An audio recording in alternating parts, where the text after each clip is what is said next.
Welcome to the 193rd Commencement Exercises of New York University at Yankee Stadium. Please note, access to the field is strictly prohibited at all times. Today marks a special day for our graduates, and it is our earnest desire, as well as a matter of policy, that we are able to engage in this most sacred exercise without interference or disruption, so that we may properly honor the significant accomplishments of the class of 2026.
Oh, stately square. I'm coming in early! Oh, state. Does the key matter? Birthplace. I'm just practicing. Before.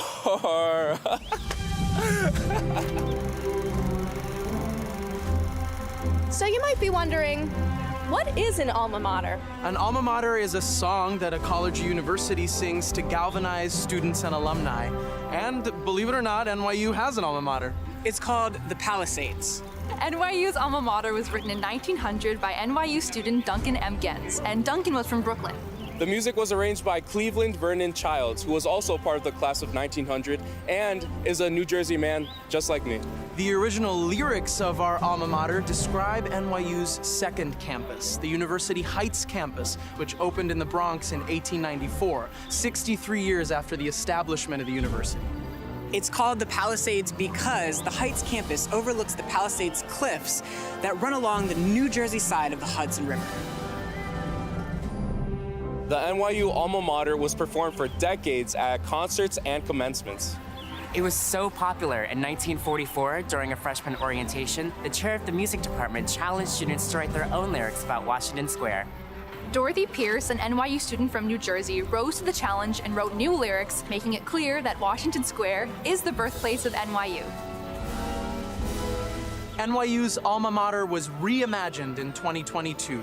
The Steinhardt Orchestra performed a new version, arranged and orchestrated by Steinhardt composer-in-residence Richard Shamaria.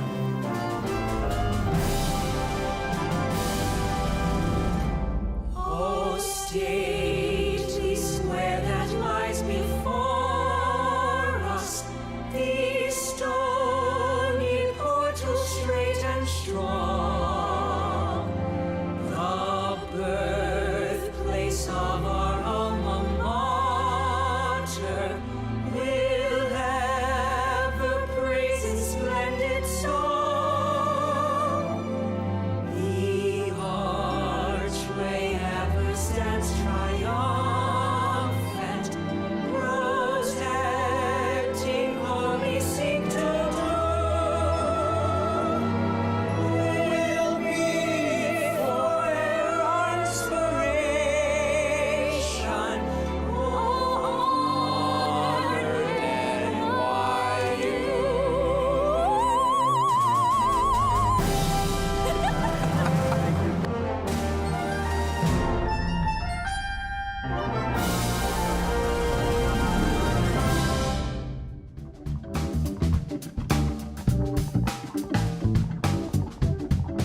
One of my NYU bucket list items is to make it on the website or the Instagram. I want to explore more restaurants in the city.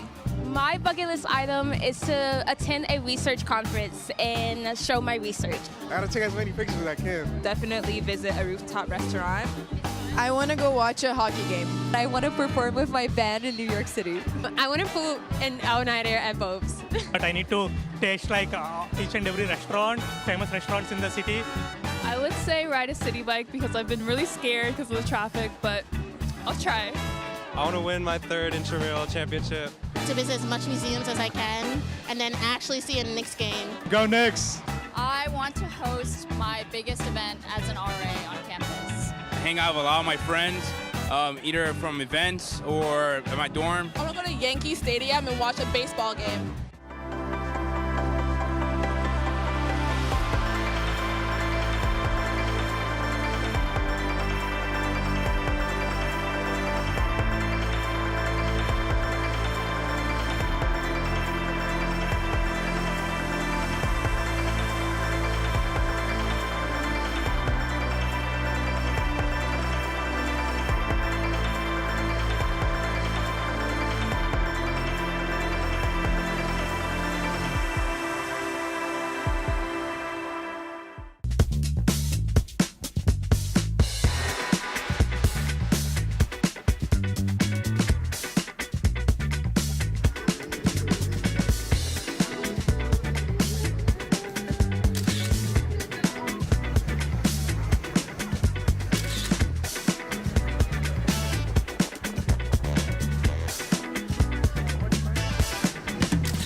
I cannot actually believe I'm saying this.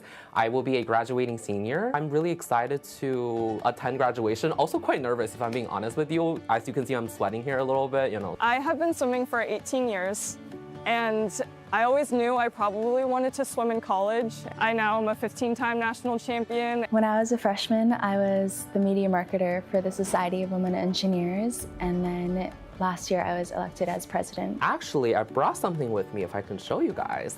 This year, I have the honor to have my own senior recital. When I got here, I was definitely on the more timid side because I had never taken the subway or anything like that. I think 3 words to describe my freshman self would be scared. A little scared. Definitely scared. I'm quite curious. Excited. Definitely whimsical. And hopeful. I'm studying electrical and computer engineering. I study music composition and theory. After graduation, I'm really excited to attend my grad school, you know, for nursing and potentially being a nurse practitioner working in psychiatric mental health. I ended up choosing history. I will be going to Columbia for my master's. Walking down the street and you know these different historical events have happened and it's shaped what our country is I don't know, I think it was just a really unique opportunity. My concentration is in signal processing for radar, and I'll be focusing on improving weather radar for climate predictions at the Max Planck Institute for Meteorology in Hamburg, Germany.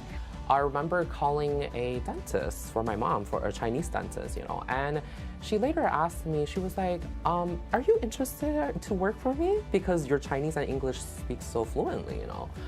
And I was like, wow, like I've never thought about it because I've been a musician my whole life. I was never really aware of the concept of like, you know, there's a whole other world waiting for me. I would definitely say a memory from freshman year that would definitely stick with me is, you know, getting like a fries, you know, at 2 a.m. randomly in the morning. I remember going to this one place at St. Mark's, you know, and they have like the best poutine, if I'm being honest with you. Definitely any time in my apartment with my roommate, laughing super late at night. A lot of coffee shops, Fountain House in Dumbo, Dawn's Till Dusk, and Bolo Bolo. All the public libraries are really good. And by the way, that was my first time I had poutine. It was delicious. I think my first ever experience that I really remember like changing me in the city was when I had to ride a bike through the city for the first time. And I had not been on a bike in about probably 4 years. A professor that had an impact on me was Professor Abby Rabinowitz. And so something that I really like to do is to write, and she really helped me find a space to keep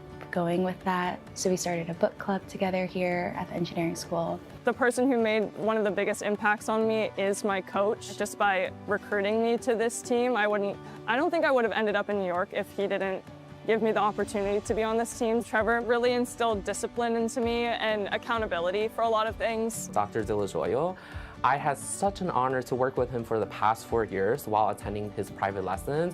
It's been such an inspiring journey. I think if I had to do like a standard routine, the one that sticks out to me the most would be having morning practice. I'm working on a problem set, either like in bed, finishing it up. I wake up, start with like going to Blank Street. And then you as a team go to 3rd North after and eat some interesting food that they prepare.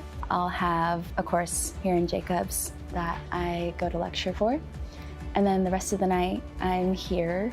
So of course, now I have to attend my science class, which is actually located on the 2nd floor of the Silver Building. So if you ever see people like dressed in white coats there and just like working on something mindlessly, yep, that is me, guilty as charged. And then having to run to practice where you maybe get like a bar and you have your afternoon practice, where you are hit with like either a crazy aerobic set where you're questioning, why am I doing this? I definitely would not be on the path that I'm on without the Society of Women Engineers. They have these things called conferences where a bunch of companies will come and recruit young women to learn about engineering at internships.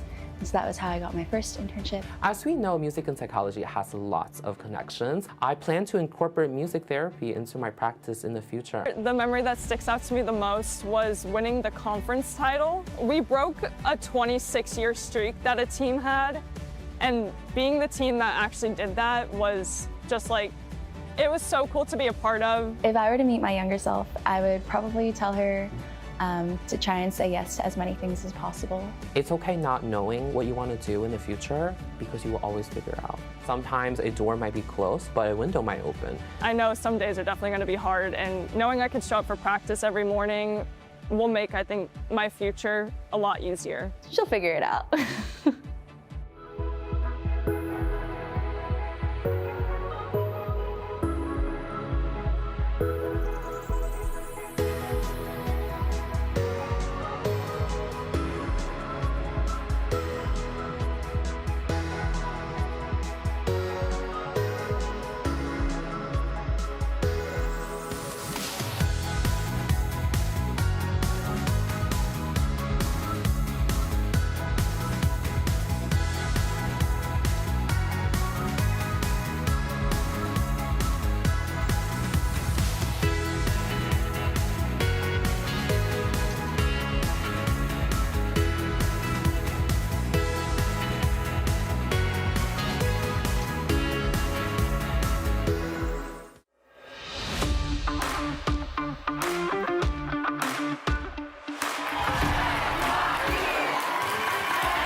Congratulations. Our Yankees organization, I want to welcome you, the graduates and their families, to Yankee Stadium for NYU's commencement exercises. Today, NYU graduates will receive degrees in many academic fields. But there's one field you've got to stay off of, and that's the playing field. New York always recognizes a winner, and we are proud of all of you. Enjoy your graduation, but remember, enjoy it from your seats, and please stay off the field.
An iconic NYU memory that I have, starting a production company with my two best friends.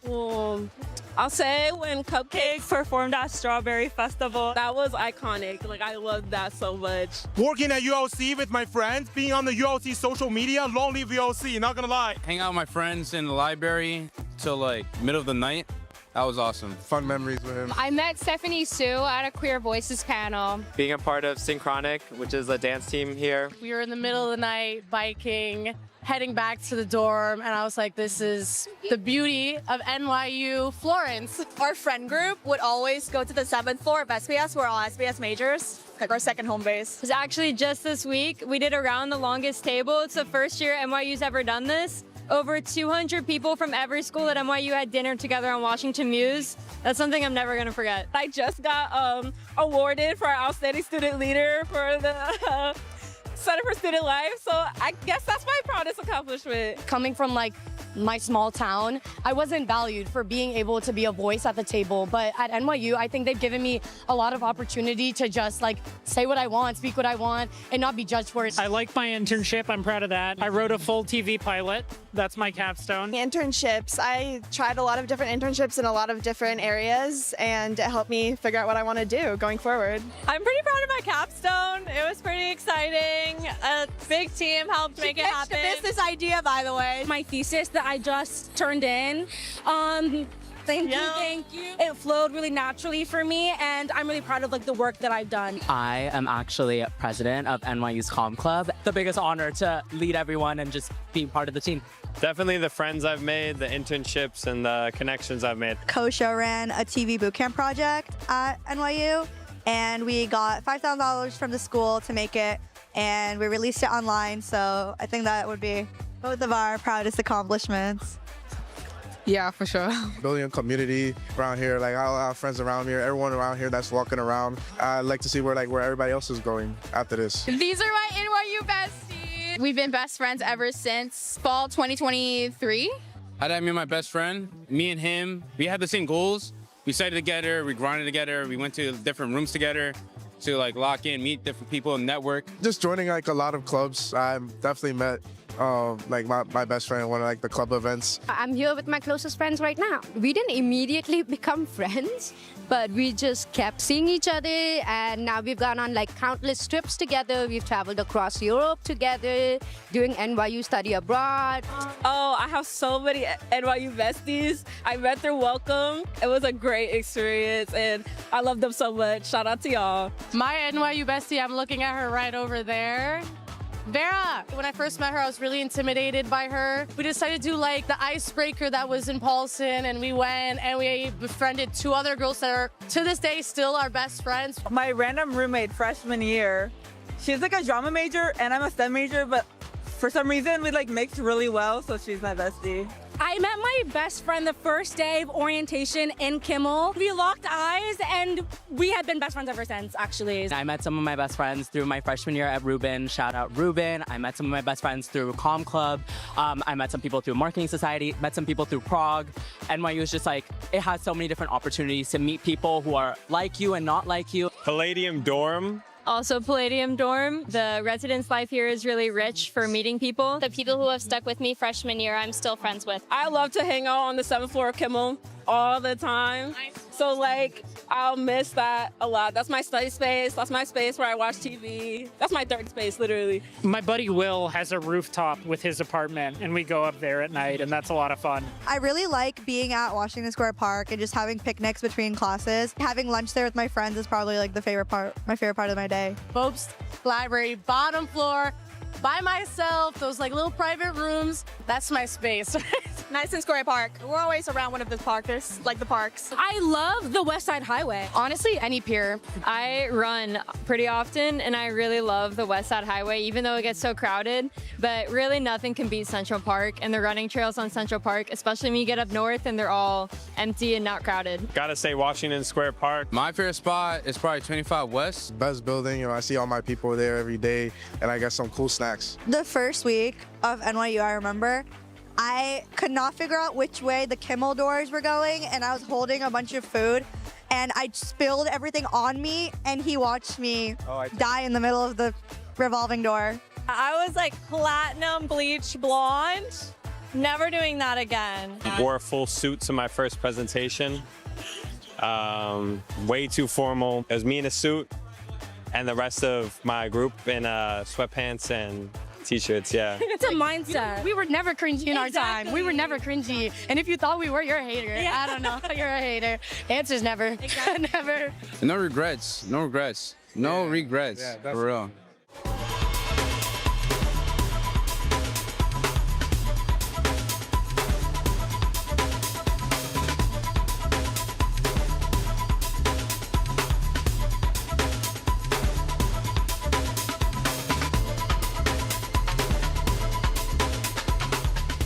Happy birthday, NYU! How many candies do you think are in this jar? I'll say like 175. I'd say 120. 250. Oh, and to 190. A hint is that it's NYU's birthday. Whoa. Oh, it's NYU's birthday? Yeah, that's 200. super close. I should know this. 195. Happy birthday to you. Here's your flower. Oh, thank you. Oh my God, thank you. Santa Claus. Happy birthday! Happy birthday, Bob. Happy birthday, Bob. Happy birthday, NYU. We love you.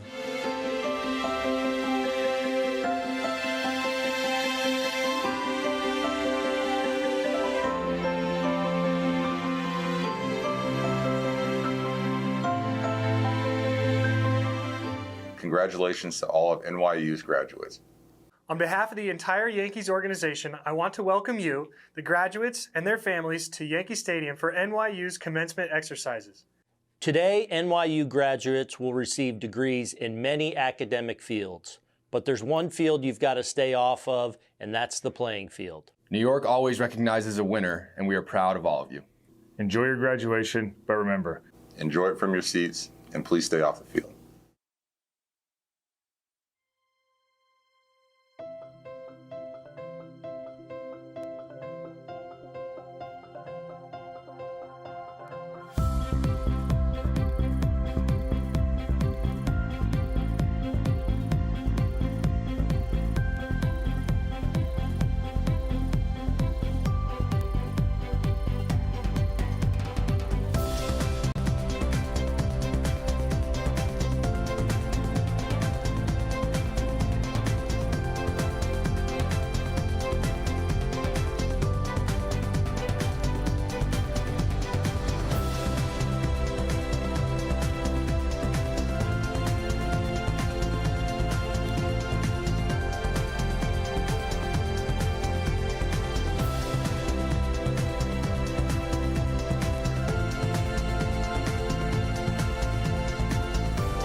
To kick off our ceremony and welcome you, the Steinhardt Singers will perform a tribute to New York City and the class of 2026.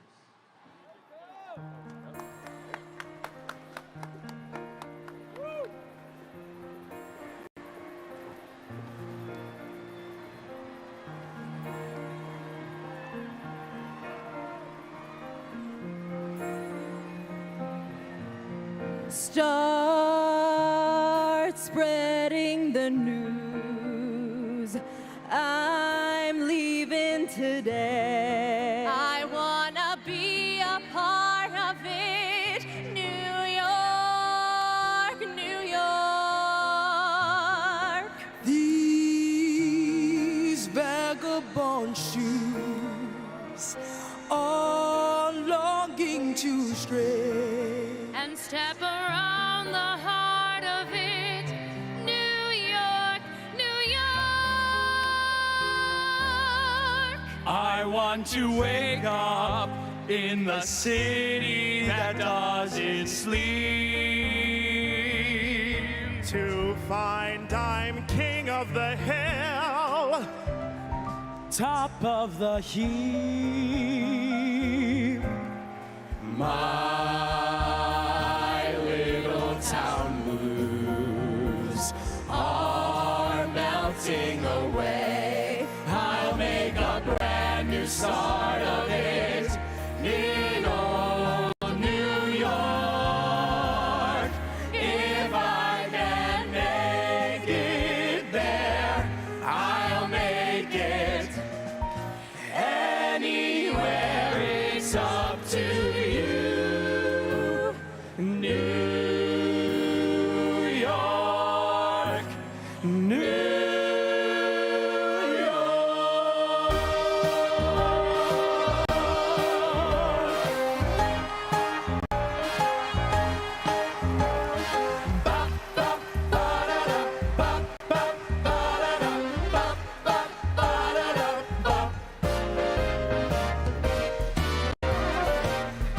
New York, New York. I want to wake up in a city that doesn't sleep. To find I'm king of the hill, head of the list, cream of the crop at the top of the heap. My little town blues are melting away. I'll make a brand new start of it in old New York. If I can make it there, I'll make it anywhere. Come on, come through New York, New York.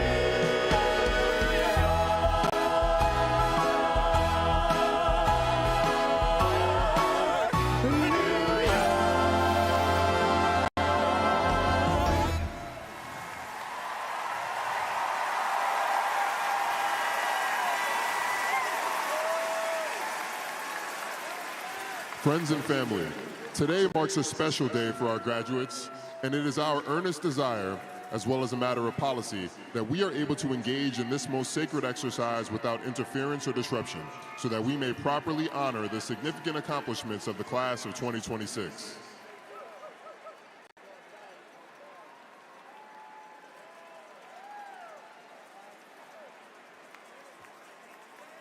Graduates, families, friends, please take your seats. And remember that access to the field is strictly prohibited at all times. Thank you. In a few moments, the procession will enter the stadium.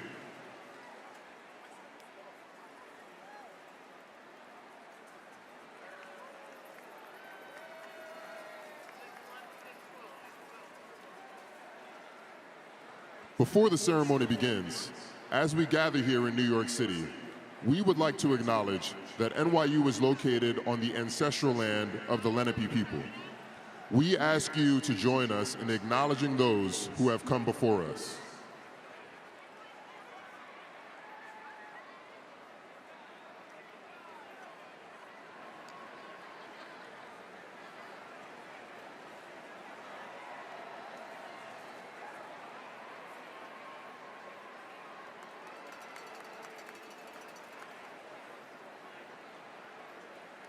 Graduates, families, and friends, welcome to the 193rd All-University Commencement Exercises.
Oh, stately square. I'm coming in early. Oh, state. Does the key matter? Birthplace. I'm just practicing. Before.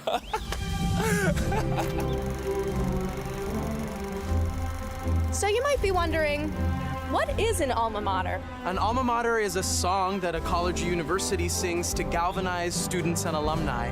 And believe it or not, NYU has an alma mater. It's called the Palisades. NYU's alma mater was written in 1900 by NYU student Duncan M. Gens, and Duncan was from Brooklyn. The music was arranged by Cleveland Vernon Childs, who was also part of the class of 1900 and is a New Jersey man just like me. The original lyrics of our alma mater describe NYU's second campus, the University Heights campus, which opened in the Bronx in 1894, 63 years after the establishment of the university. It's called the Palisades because the Heights campus overlooks the Palisades cliffs that run along the New Jersey side of the Hudson River. The NYU alma mater was performed for decades at concerts and commencements. It was so popular in 1944 during a freshman orientation, the chair of the music department challenged students to write their own lyrics about Washington Square. Dorothy Pierce, an NYU student from New Jersey, rose to the challenge and wrote new lyrics, making it clear that Washington Square is the birthplace of NYU. NYU's alma mater was reimagined in 2022. The Steinhardt Orchestra performed a new version, arranged and orchestrated by Steinhardt composer-in-residence Richard Shamaria.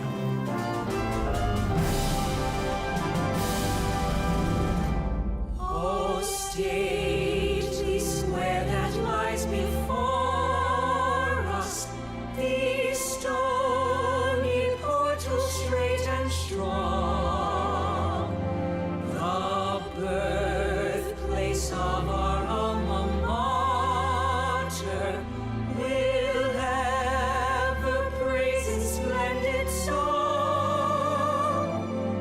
The archway ever stands triumphant.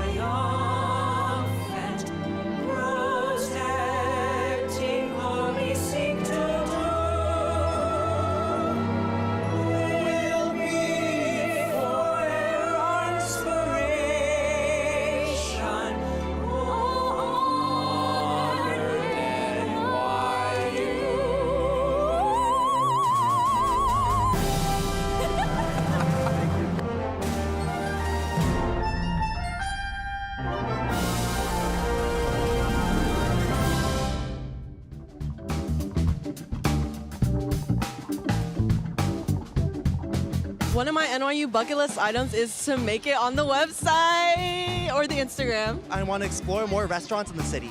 My bucket list item is to attend a research conference and show my research. I gotta take as many pictures as I can. Definitely visit a rooftop restaurant. I want to go watch a hockey game. I want to perform with my band in New York City. I want to pull an all-nighter at Bob's. But I need to taste like each and every restaurant, famous restaurants in the city. I would say ride a city bike because I've been really scared because of the traffic, but I'll try. I want to win my 3rd intramural championship. To visit as much museums as I can and then actually see a Knicks game. Go Knicks! I want to host my biggest event as an RA on campus. Hang out with a lot of my friends, either from events or at my dorm. I want to go to Yankee Stadium and watch a baseball game.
Graduates, families, and friends, welcome to the 193rd All-University Commencement Exercises.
Please welcome members of the New York University faculty.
Please welcome representatives of the Administrative Management Council, Student Government Assembly, 1831 Fund, and Class Activities Board, carrying the university colors and leading the 193rd Commencement Platform Party into the stadium.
Fellow Violets, please give a hearty welcome to members of the New York University Alumni Association and to members of our 50th anniversary class who join us today to celebrate this year's graduates.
Please welcome New York University's 2026 school banner bearers, deans, and class representatives, marching in founding order.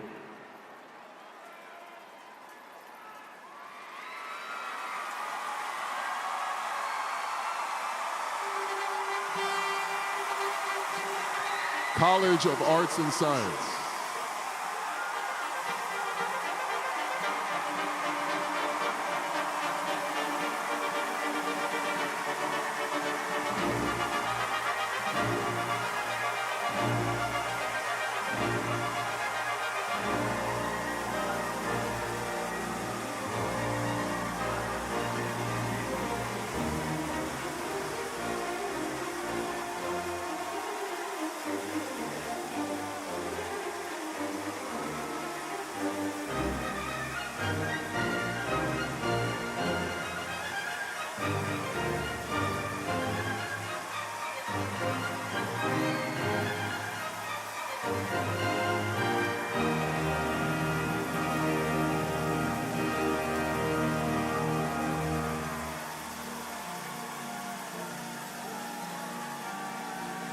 School of Law.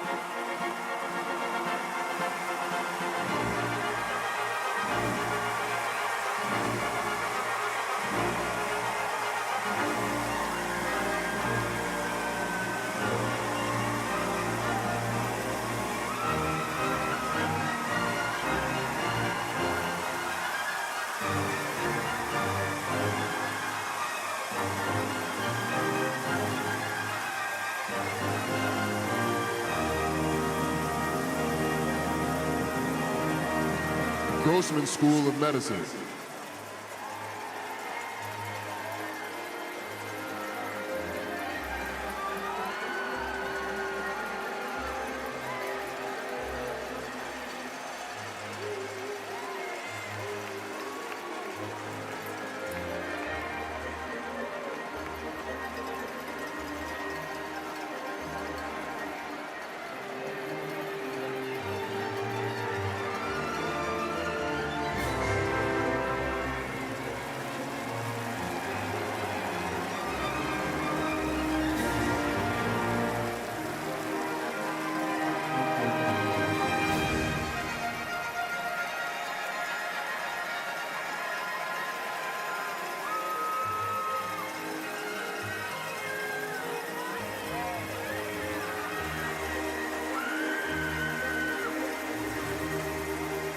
Tandon School of Engineering.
College of Dentistry.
Graduate School of Arts and Science.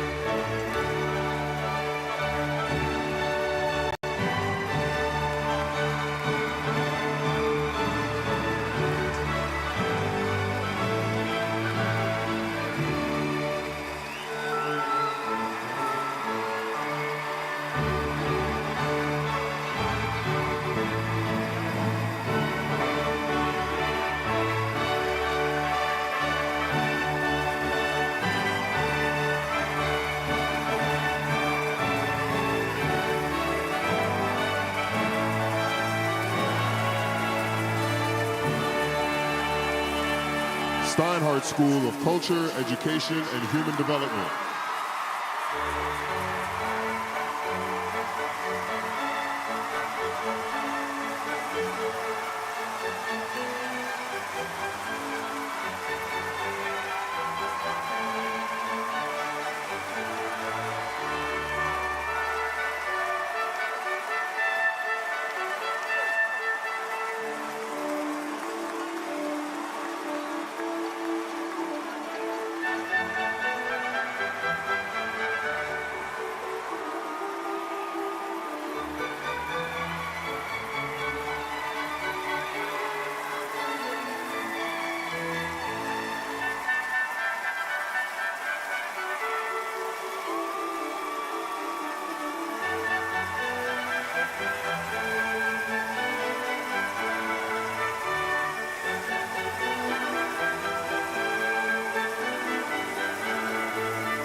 Leonard N. Stern School of Business.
Rory Myers College of Nursing.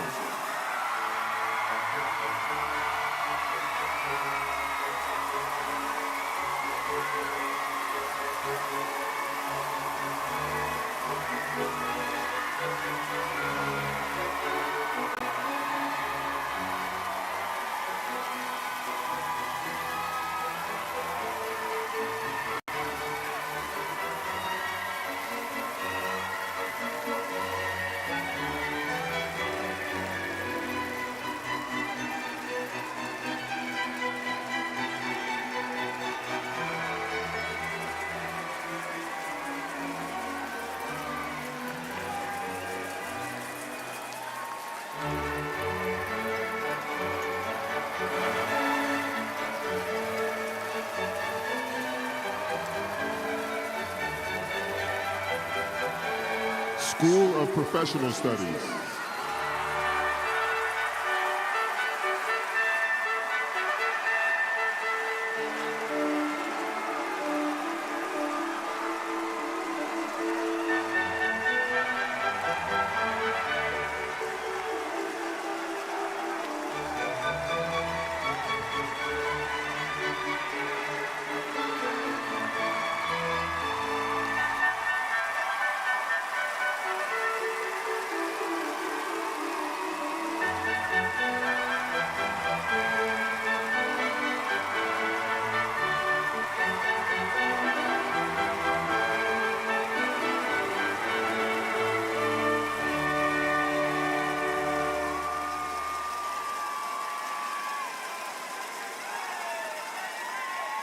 Robert F. Wagner Graduate School of Public Service.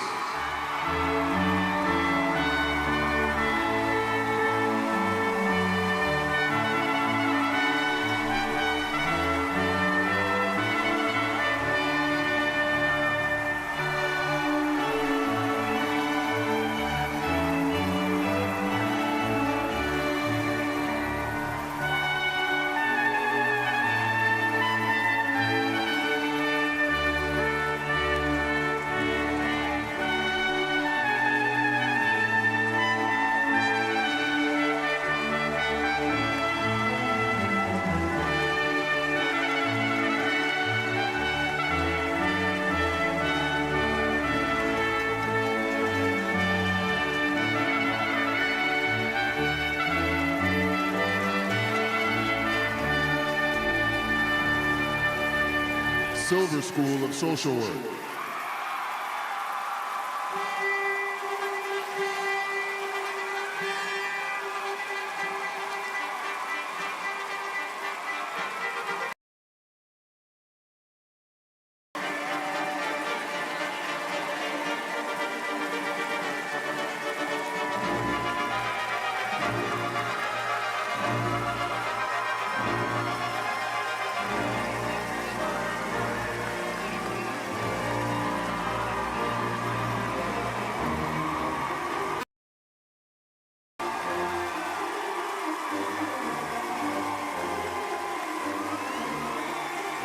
Tisch School of the Arts.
Gallatin School of Individualized Study.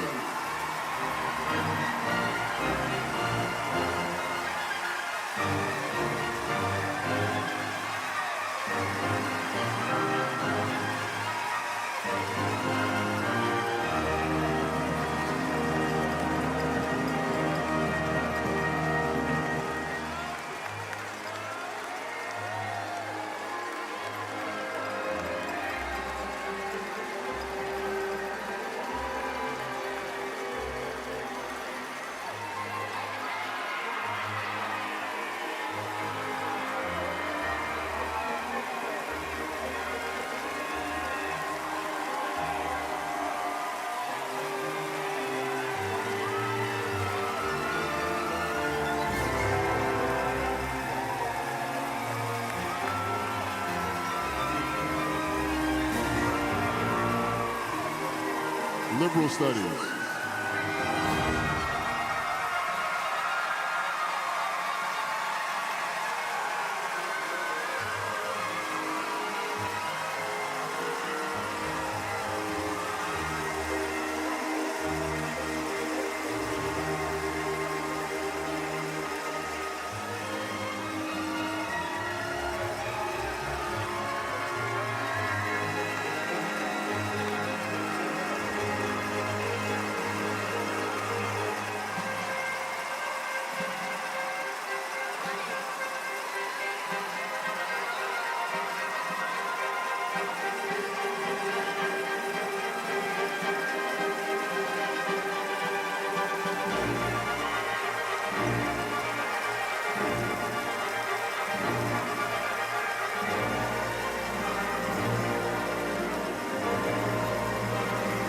NYU Abu Dhabi.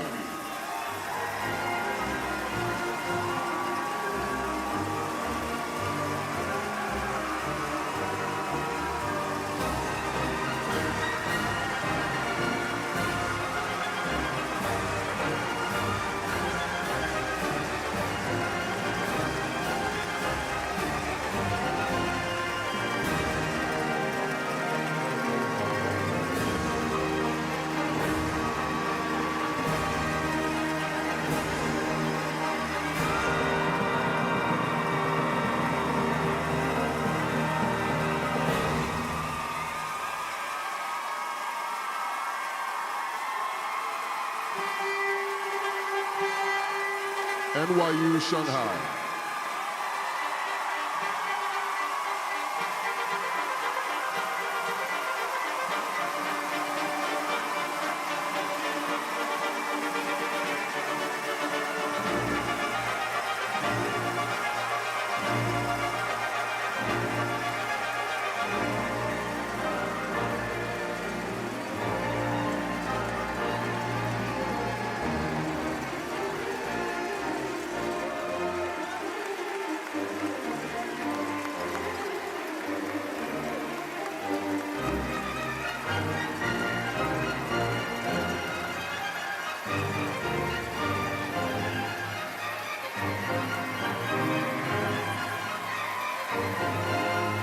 School of Global Public Health.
Grossman, Long Island School of Medicine.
Now entering the stadium are university leadership and honorary degree recipients, led by our Chief Marshal and University Torchbearer.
Esteemed guests, the Provost of New York University, Georgina Dopico.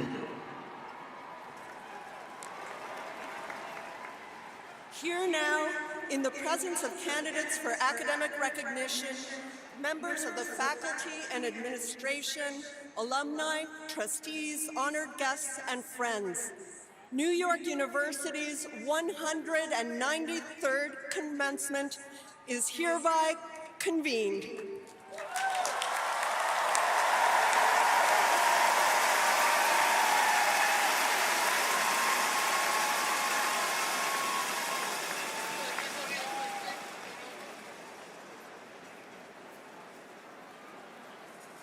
And now, please rise for the national anthem, led by Louisa Wilson, who receives a Bachelor of Fine Arts today from the Tisch School of the Arts.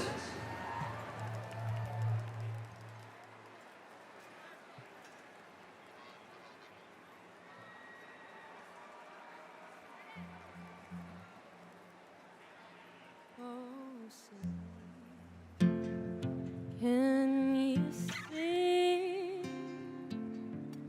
by the dawn's early light what so proudly we hailed at the twilight's last gleam, whose broad stripes and bright stars through the perilous fight o'er the ramparts we watched were so gallantly streaming, and the rockets' red glare, the bombs bursting in there gave proof through the night that our flag was still there.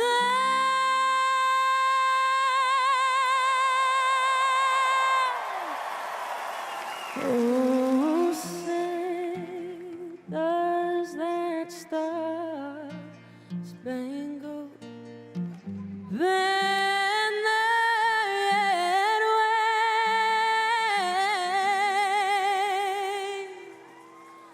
o'er the land of the free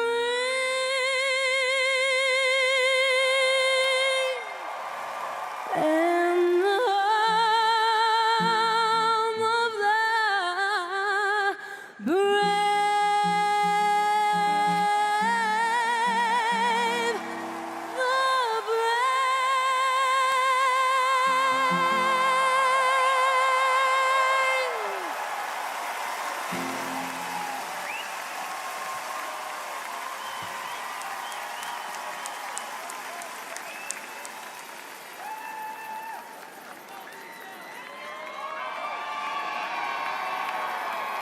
the Distinguished guest, Chair of the Board of Trustees, Evan R. Chesler. Good morning, class of 2026. You made it.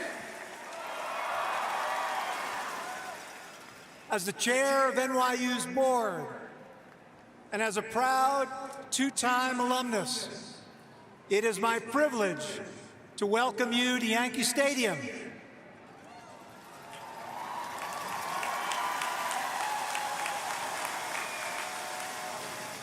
I'd like to extend a special welcome to the friends and family who have supported our students and cheered them on through their journeys at NYU.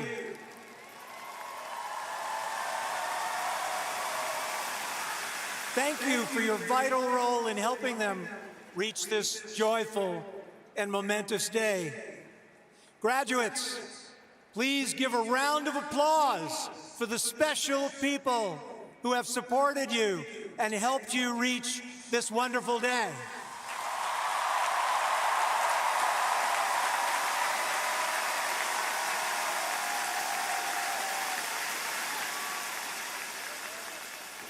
Parents, no more tuition bills.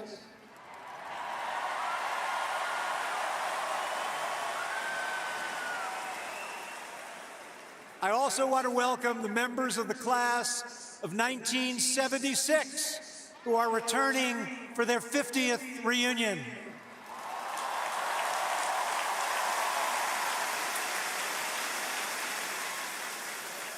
As well as NYU Alumni Association members and my fellow board members, and of course, university guests. We have with us today our extraordinary honorary degree recipients, inspiring leaders who serve as champions of well-being, changing our lives for the better through their path-breaking work in mental health, in science, athletics, law, and the arts. As I prepared for today's ceremony, I look back on my own time here as a student so many years ago. I grew up in the Bronx. By the way, for those of you who don't know, we are in the Bronx.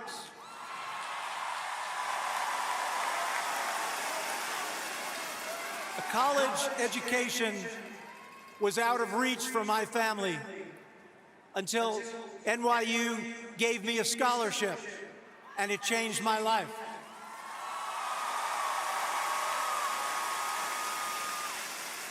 I received a bachelor's degree from the College of Arts and Science.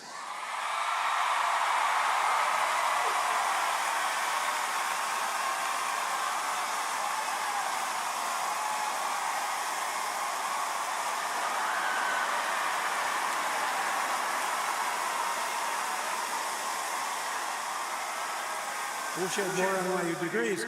I received a law degree from the School of Law. As a law student, I had the good fortune to study a discipline I loved and which would lead me on a path of purpose and meaning. At NYU, I learned how to think critically, how to ask important questions, and how to be open to a greater understanding of people and the world. And now, class of 2026, it is your turn.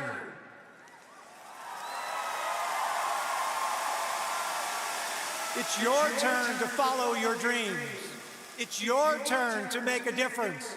It's your turn to show the world what you can do. Wherever you go, whatever you do, you will have what you learned here to take with you.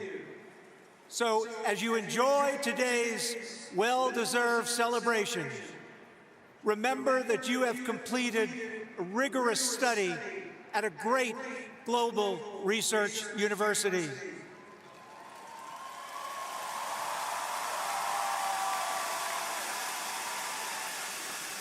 On behalf of the entire NYU community, I want to say that we are so proud of you.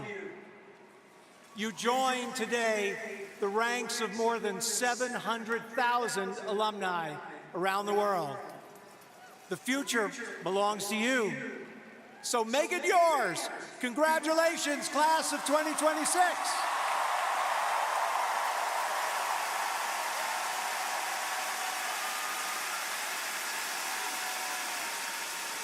We now present a video tribute to the class of 2026, featuring graduating students from each of our schools.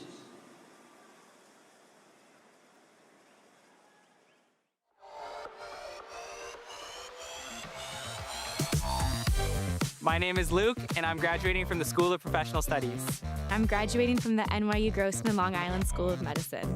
I'm graduating from the College of Dentistry. I'm graduating from NYU Abu Dhabi. I'm graduating from the Gallatin School of Individualized Study. And I'm graduating from the Wagner School of Public Service. My name is Reet, and I'm graduating from the Stern School of Business. And I'm graduating from Steinhardt School of Culture, Education, and Human Development. I'm graduating from the Taine School of Engineering.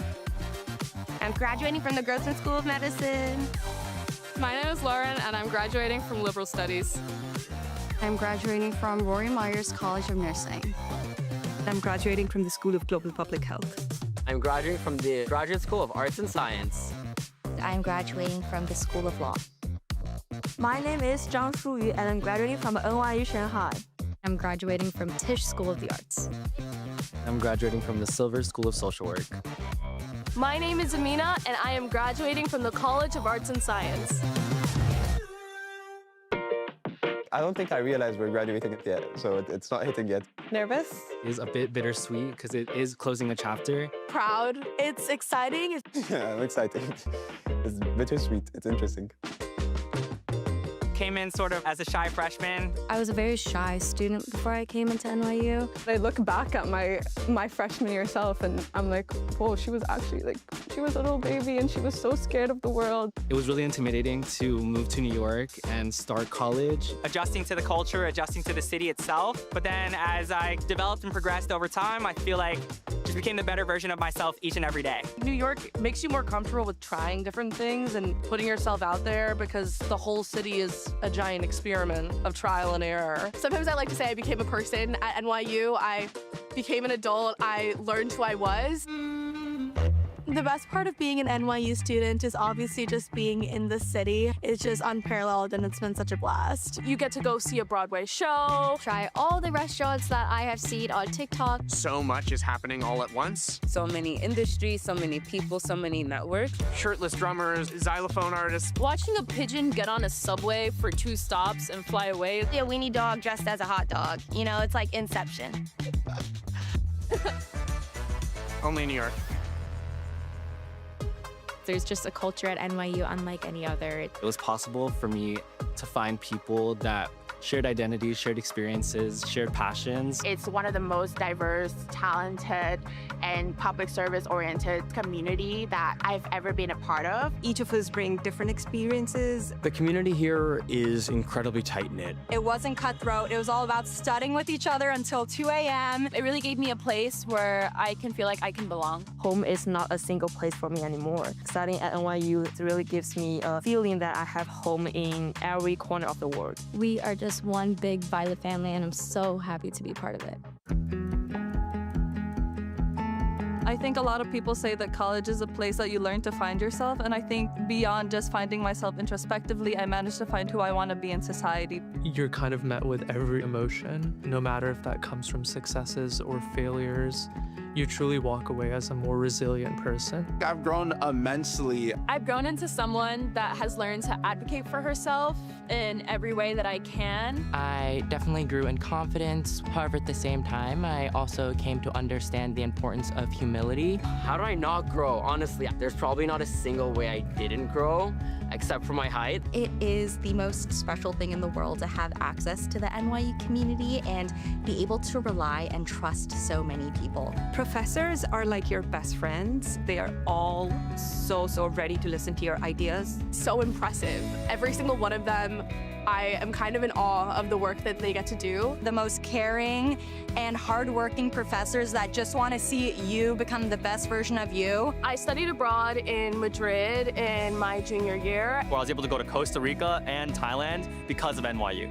I did a service trip in Morocco. Just standing in front of Big Ben and hearing the clock tower go off, it finally clicked to me that I was in London and studying with NYU. It felt like a dream come true.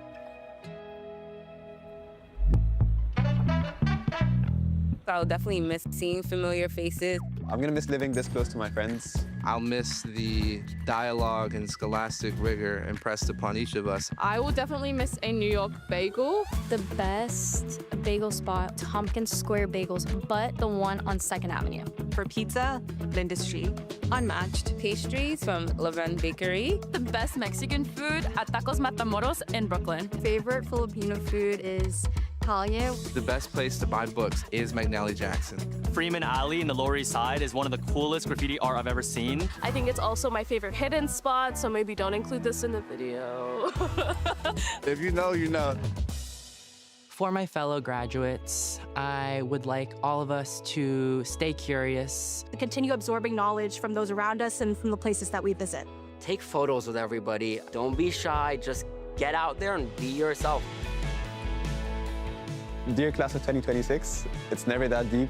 Have faith in yourselves. Take the moment, sit back, bathe in your own accomplishments. You have worked so hard. You deserve to celebrate and live your best life. Embrace all the good, be happy and proud of yourself, and celebrate with your family and friends. Don't forget why you started, because you may not be able to change the world, but you can change someone's world every day. Confident in your ability to continue dreaming big and achieving those dreams. To stay curious, to remember the process of being a student. You have the world at your hands now. There's amazing things ahead of you. Just keep pushing. This is not goodbye, but a see you later. Today is our day. Congratulations, we did it. Congratulations, class of 2026. Congrats! Oye, Brechta, NYU! Be a 快乐! Let's go! We made it. Congrats, class of 2026. Congratulations! Congratulations! Congrats, we did it! Mazel tov. 恭喜毕业. Congratulations. Congratulations! Class of 2026. Mabruk. We've done it.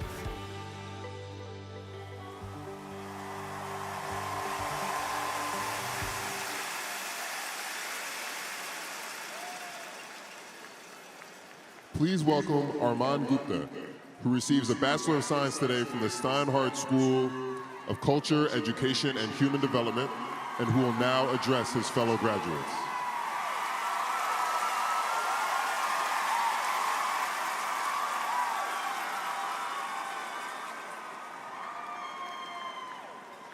Welcome, families, faculty, President Mills, Provost DePico, the Board of Trustees, and most importantly, the NYU class of 2026.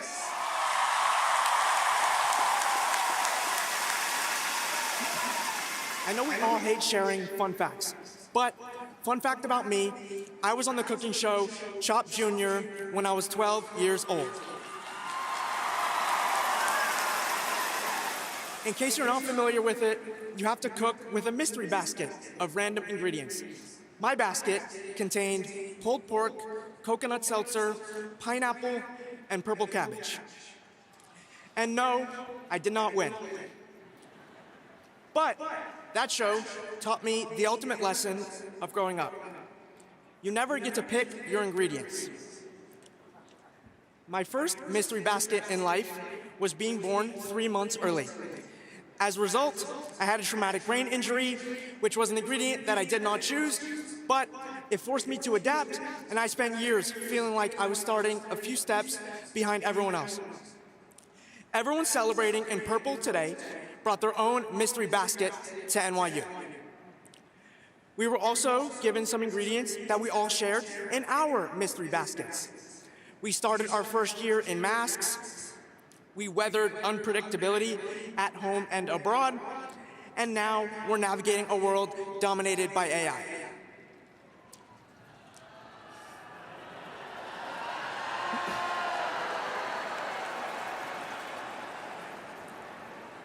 Many of us traveled thousands of miles to be here today, and others, like me, took 10 stops on the New Jersey Transit.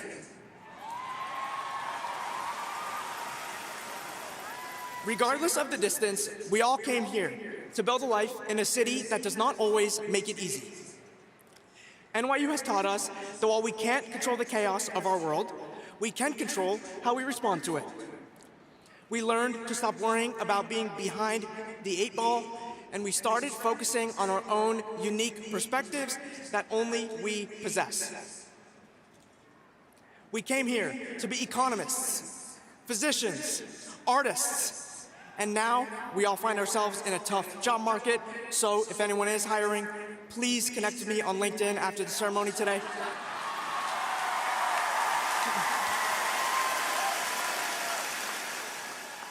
It's important to remember that even in uncertainty, there's growth.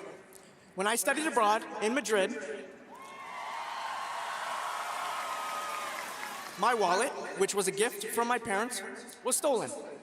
I remember sitting in a Spanish police station, trying to file a police report with Google Translate, and I felt a profound sense of homesickness.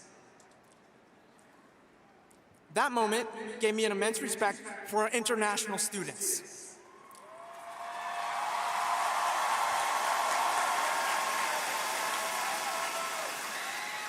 As well as everyone that is not able to get home by train like I am. To leave your home, navigate this crazy city all on your own, and figure out the difference between uptown and downtown trains, you are the bravest among all of us.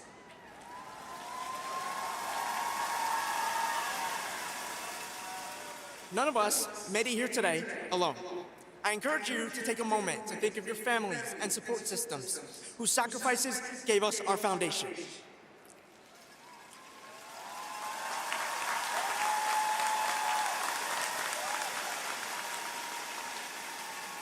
They provided the first ingredients, but our time at NYU has taught us how to put the recipe together. Between internship searches, course registration, and finding a seat in Bobst during finals week, this school has taught us to power through, how to take any set of ingredients and become the most creative chefs in any room.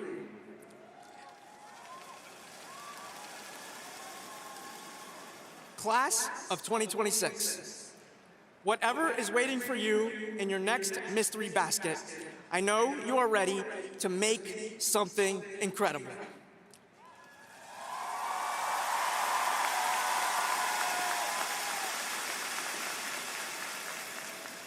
Thank you, and congratulations again to the class of 2026.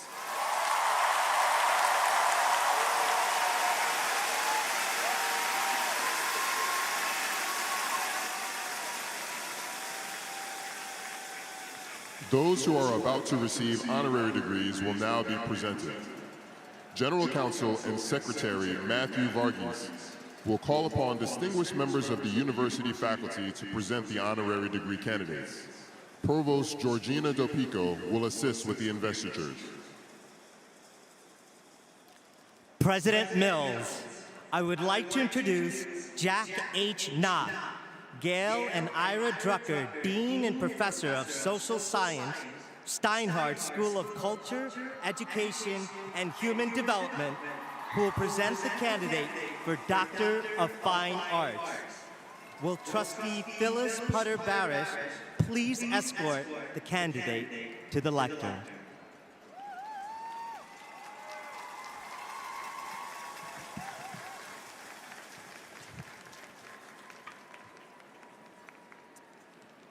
Jacob Collier, multi-instrumentalist, singer-songwriter, wizardly producer, avant-garde explorer, and interpreter of jazz, folk, classical, experimental pop, and rhythm and blues. You offer your prodigious gifts to us through an original compositions, new renderings of songs we thought we knew, and a signature style of live performance. Your work has been widely recognized with 7 Grammy Awards and 16 nominations across a range of categories.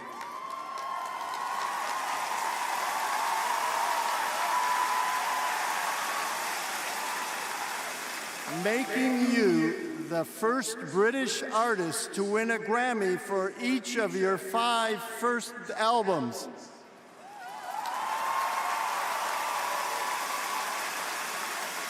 Your conviction that music is a global language to be shared across geographies and cultures ignites spontaneous community wherever you take the stage.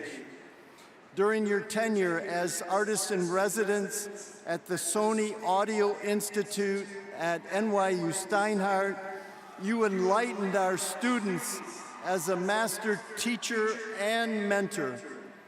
With your celestial harmonies, worldwide reach, exuberant energy, and near encyclopedic command of music theory, you extend the limitless hospitality of song, inviting us all into its wonder.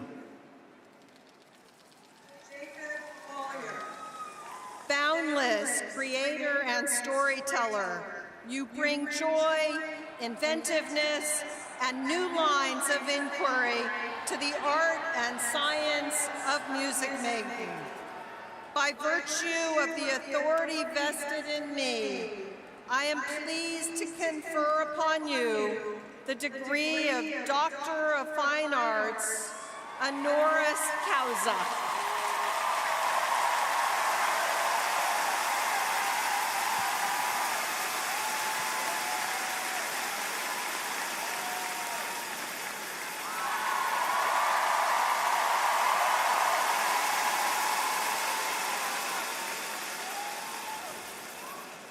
I would like to introduce Marcia Gay Sherrilyn Knight, Clinical Assistant Professor of Sport Management, Tisch Institute for Global Sport at the School of Professional Studies, who will present the candidate for Doctor of Laws.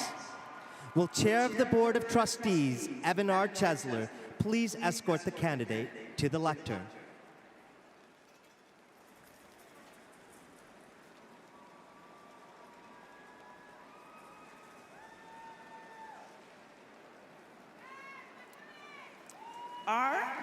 Malcolm Graham, you broke every major NYU basketball scoring record as a star player for the Violets between 1964 and 1967.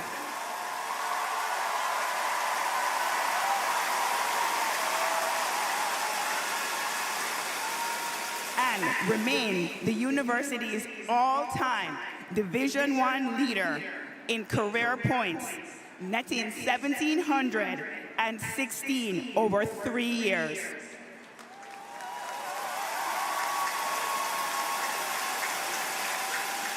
Upon graduating from the School of Commerce, now known as NYU Stern, you took your skillful and strategic game to the NBA, helping the Boston Celtics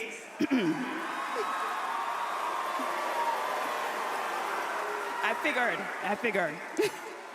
One of the most successful teams in the team's history, and adding 2 national titles to an impressive track record that today counts as 18 championship wins.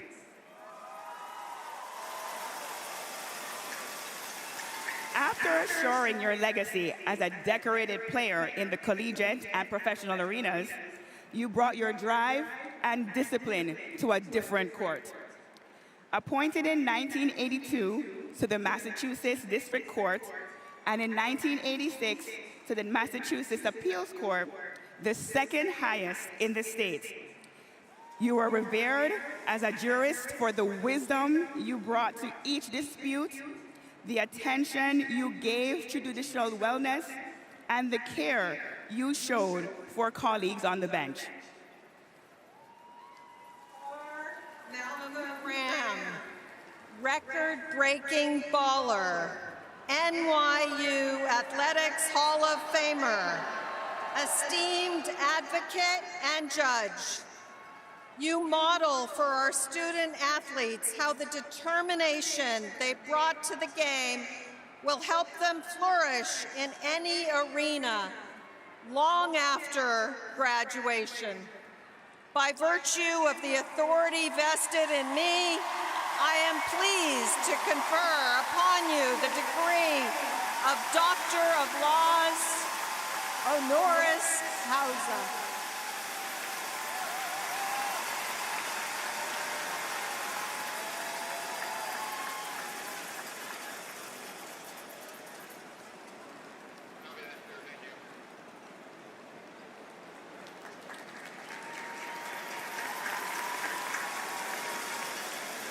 I would like to introduce Naomi Y. Coe, Associate Professor in the Department of Medicine, Grossman School of Medicine, and Section Chief of Breast Cancer Medical Oncology at the NYU Langone Health Pearl Mutter Cancer Center, who will present the candidate for Doctor of Science. Will Trustee Anthony Welters please escort the candidate to the lectern?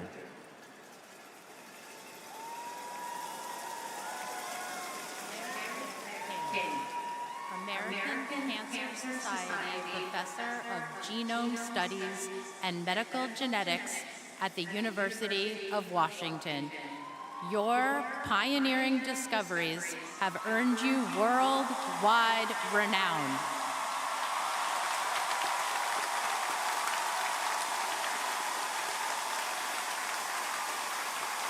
After decades of research, you identified BRCA1, the first gene linked to an inherited risk of breast and ovarian cancers.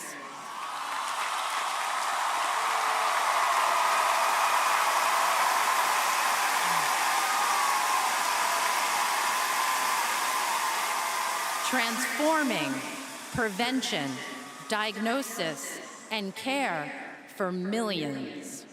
Extending that brilliant line of inquiry across populations, you and your collaborators have illuminated the role of genetics in myriad conditions and cases, from schizophrenia to deafness and even violations of human rights. You developed the approach of sequencing mitochondrial DNA in found remains to reunite families.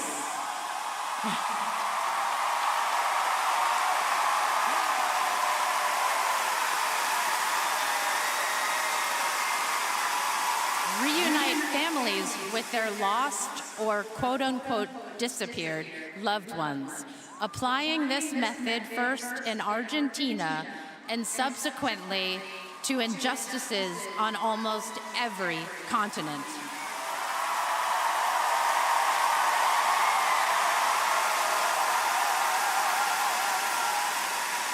Recognized with the National Medal of Science and many of the world's highest honors, your career is a thrilling testament to a core conviction of higher education, that the steadfast pursuit of scientific research can serve the public good and transform lives.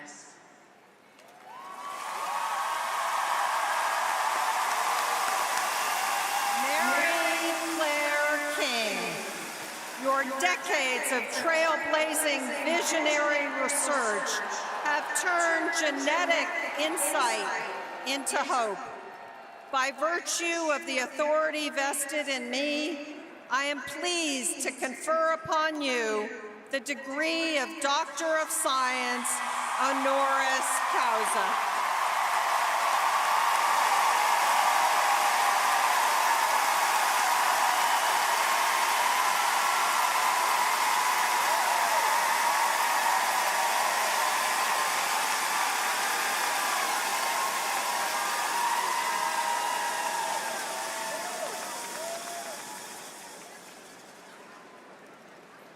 I would like to introduce Bruce Buchanan, C.W. Nichols Professor of Business Ethics at the Leonard N. Stern School of Business, who will present the candidate for Doctor of Humane Letters. Will Trustee David Handler please escort the candidate to the lectern?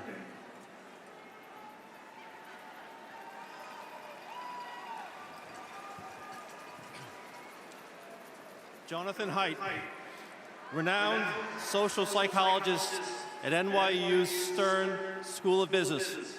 Your research became your mission and then a global movement. You have launched vital conversations and advanced policies to counter the costs of social media on mental health, liberal democracy, and flourishing. With the highest academic standards, you have demonstrated the importance of putting down our phones and connecting in real life, even or especially when those connections bridge our differences. Your work reverberates around the world.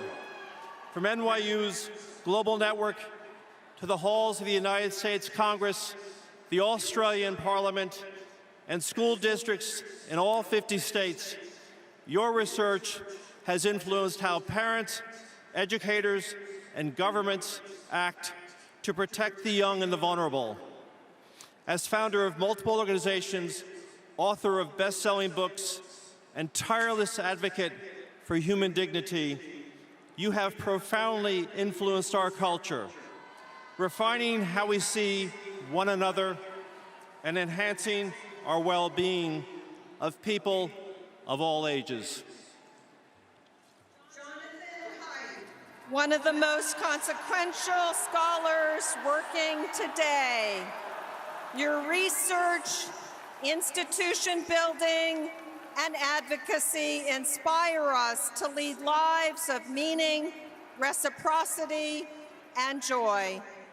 I am pleased to confer upon you the degree of Doctor of Humane Letters, honoris causa.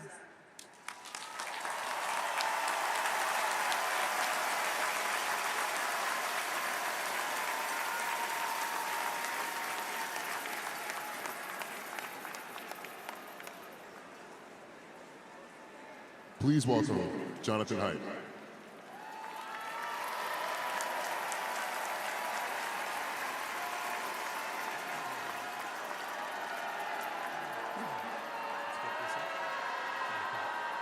NYU trustees, Board Chair Chesler, President Mills, and Provost DePico, I thank you for this honorary degree and these robes.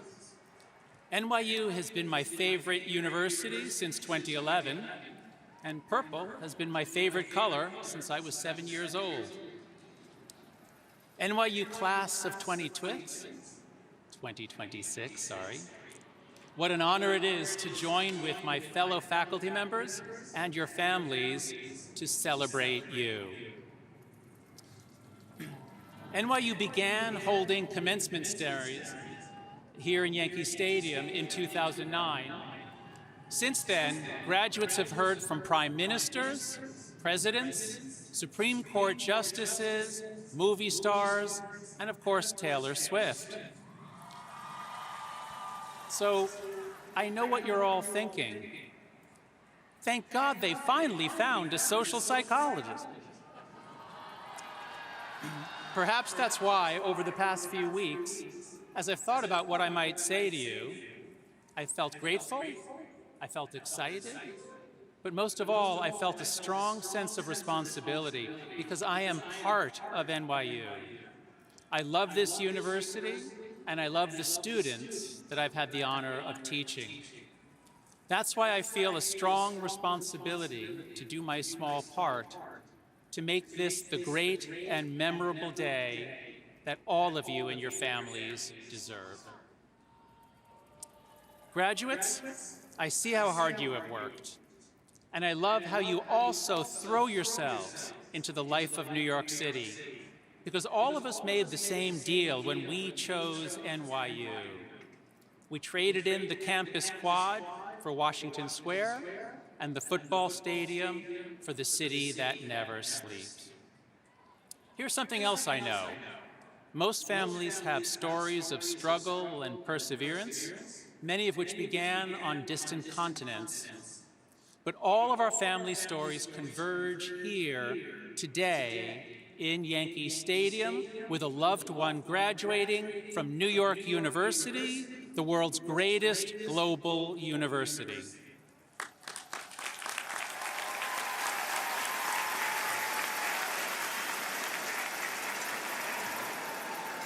So to all of the parents, grandparents, and other friends and relatives in the audience, and to all the teachers or anyone else who helped you reach this day, let us all thank you and applaud you.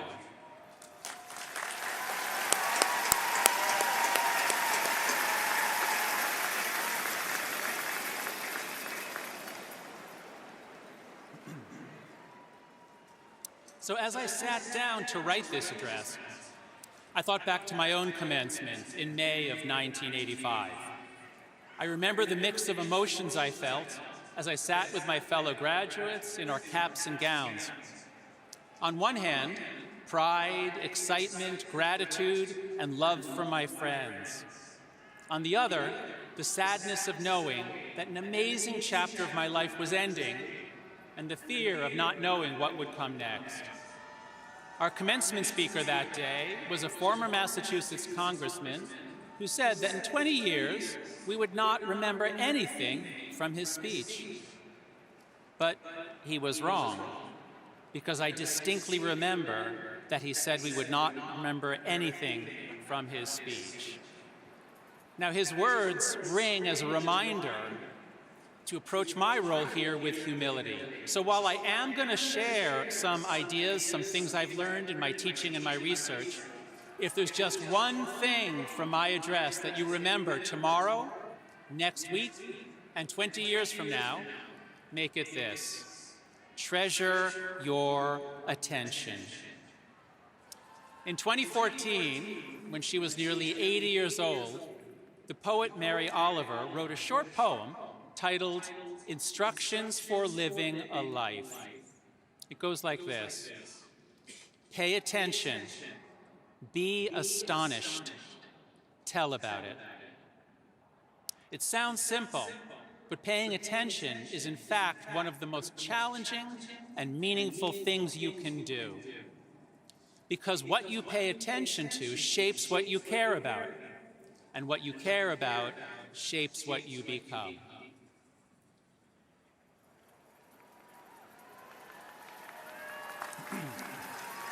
Now, taking control of your own attention has never been easy, which is why it's one of the many things this university has tried to prepare you to do. In 2005, the writer David Foster Wallace gave one of this century's most famous and important commencement addresses at Kenyon College. He said, the really significant education and thinking that we're supposed to get in a place like this isn't really about the capacity to think, but rather about the choice of what to think about. He was right, and he seemed to anticipate that 2 decades later, there are so many powerful people and companies trying to take that choice from you. They compete with each other to capture your attention. Now think about that phrase. It acknowledges that your attention is valuable, but it also reveals that some of the biggest corporations in human history, they're not trying to earn your attention, they're not trying to deserve your attention, they're trying to take it from you. Consider just one example. Meta is valued at well over $1 trillion, even though few of us have given it any money. How is that possible? Because it invented a business model that extracts attention from nearly half of all human beings on the planet, and it sells it to advertisers. Other industries followed. Video games, dating, gambling, even investing has been gamified to optimize the time we all spend staring and swiping. We've all had the experience of picking up our phone, maybe for a good reason, only to find ourselves an hour later scrolling mindlessly. That's not an accident. That's our phones and apps doing what they were designed to do. So let me tell you what I have learned from my research and my teaching about how to resist and how to reclaim your attention. I've taught a course at Stern now for 12 years called Flourishing. One day, on day 1 of the course, I asked students to do something simple. Just turn off nearly all of the notifications on your phone. Do you get an alert every time an email comes in? A lot of students do, so turn that off. Do you get breaking news alerts? Turn those off. A week later, I asked them, did you miss anything really important? And the answer is almost always no. Then I asked, did you gain anything important? And the answer is almost always yes. Students are amazed how much better life feels when they remove 100 interruptions from each day, when they check things when they choose to, rather than giving a company the right to interrupt them whenever it wants. In the third week of my Flourishing course, I asked my students to take part in an exercise that they think is going to be a lot harder. I asked them to delete social media apps from their phones, just for 1 week. I don't ask them to stop using social media entirely. Many of them continue to use it through a web browser. But adding that little bit of friction for 1 week by having to log in on a web browser rather than just pulling out your phone puts us back in charge of deciding where our attention goes. By the end of the week, most students are surprised how easy it was. More than that, they're surprised by how much freer they feel. They get back precious hours each day and a feeling of agency over how to spend that time. So treasure your attention more than the people who want to take it from you. Never forget what it's worth. For Meta, it's more than $1 trillion. For you and your life, it's priceless. All right. Thank you.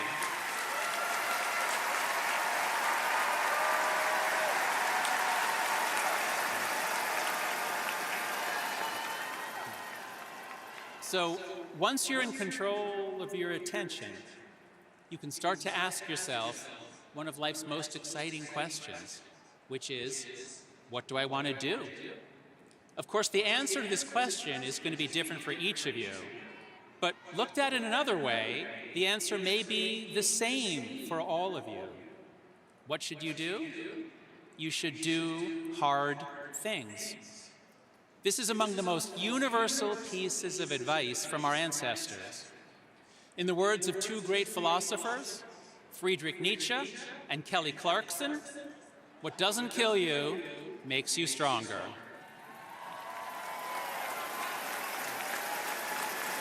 The psychological foundation of this great truth is that humans, and especially young people, are not fragile.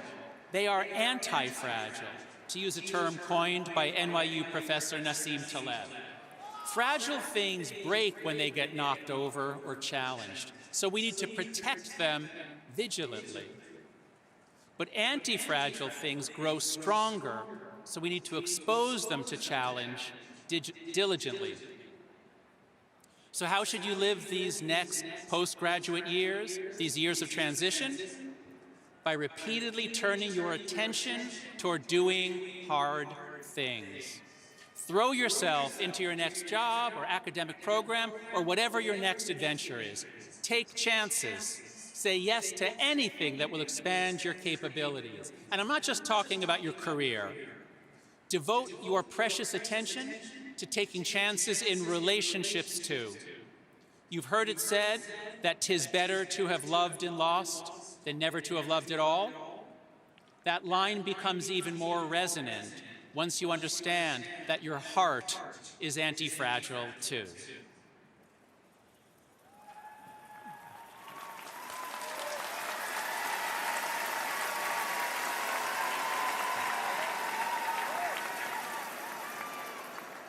And this brings me to my final point, because along with the question, what should I turn my attention toward, comes a related question.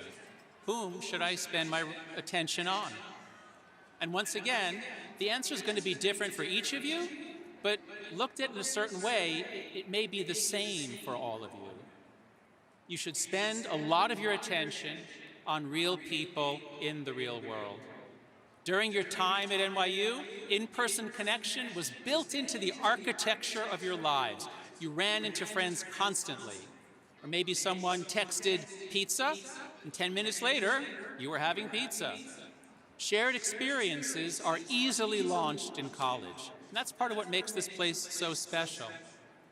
But today, one of the most common experiences of adulthood, especially in ambitious cities, among high-achieving people, is a strange kind of loneliness. You can be messaging people all day. You can see everyone's lives unfold in real time. And yet, despite all this so-called connection, you may find yourself feeling increasingly alone. Friendship now requires much more intentionality than it once did. So my advice, as you think about what does and doesn't deserve your attention, is reach out to others even when it feels awkward. Call someone you love just to say hi. Invite someone to dinner and say yes when someone invites you. Be the one who makes things happen in the real world, and others will be grateful to you. Think about your most memorable moments from your time at NYU. I'm willing to bet that almost none of them happened on a screen. Most of them probably happened while you were spending time with other people who made you laugh or helped you grow. Keep making those moments happen. And I'm so excited to say that in just a few minutes, Jacob Collier will give us all such a collective moment, one that you'll remember long after you forget what I have said.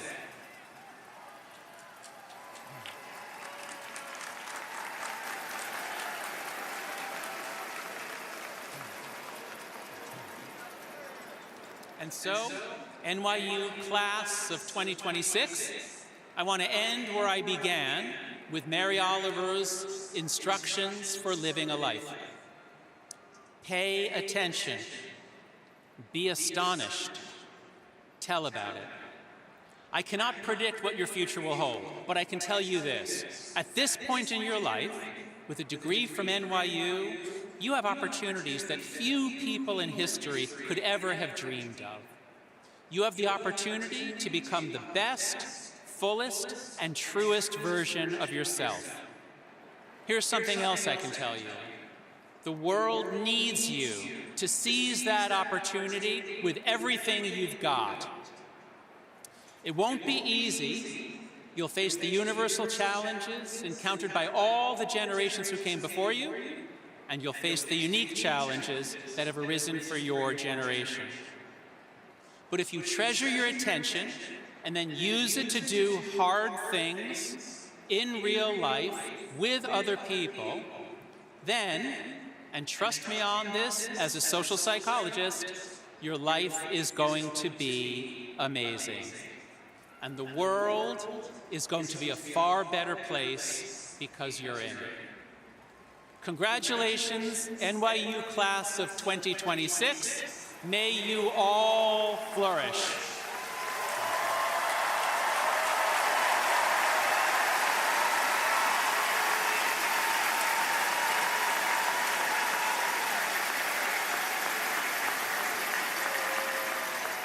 Please welcome back honorary degree recipient Jacob Collier for a special performance.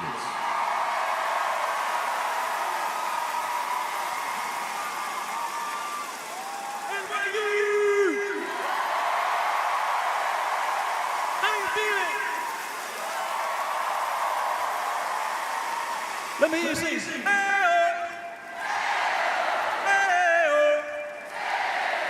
Yeah, yeah, yo. Whoa.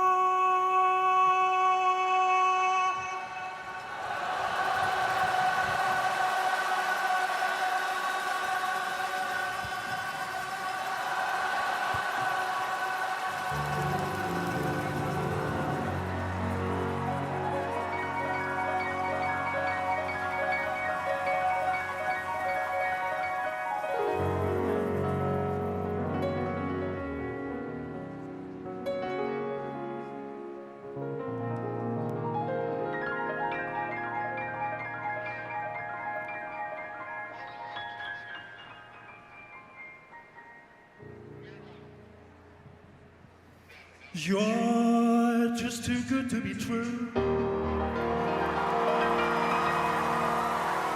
Come to my eyes over you. You'd feel like heaven to touch.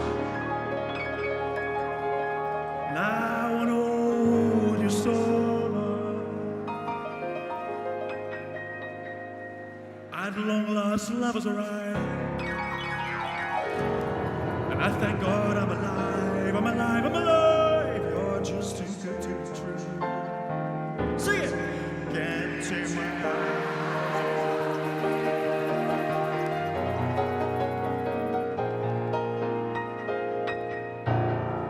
Pardon the way that I stare. There's nothing else to compare. The sight of you makes me weep. There are no words left to speak.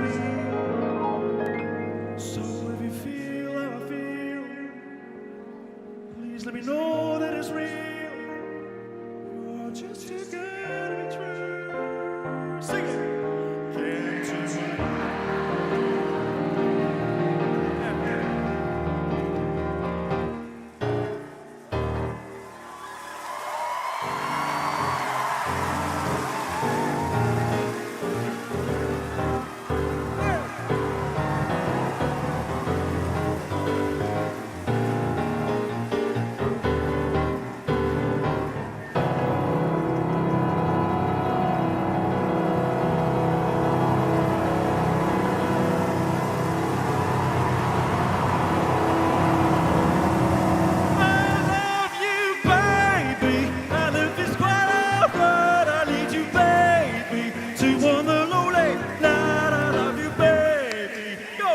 Trust in you when I say don't let me down, afraid, oh pretty baby. Now that I found you, stay and let me love you, baby. Let me love you.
Trust in you when I say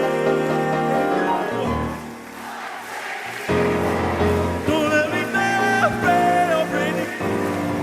Now that I found you, stay and let me love you, baby. Let me love you.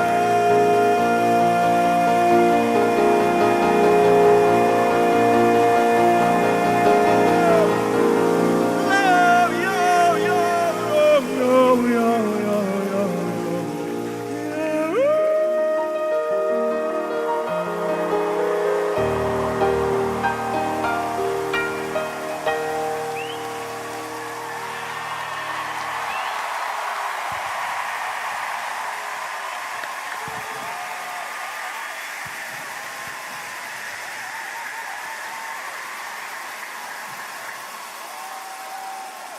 Thank you very much, everybody. You sound amazing. You sound really good. How's everybody feeling? This is such a crazily exciting moment, isn't it? It's just wild. It is such an unspeakable honor to be here in your esteemed company, graduating alongside all of you on this gorgeously overcast Thursday with this tide of violet. It's kind of overwhelming. My name is Jacob, and I'm a musician all the way from London, which is a small town in England. Yeah. Oh, London's over there. Very good.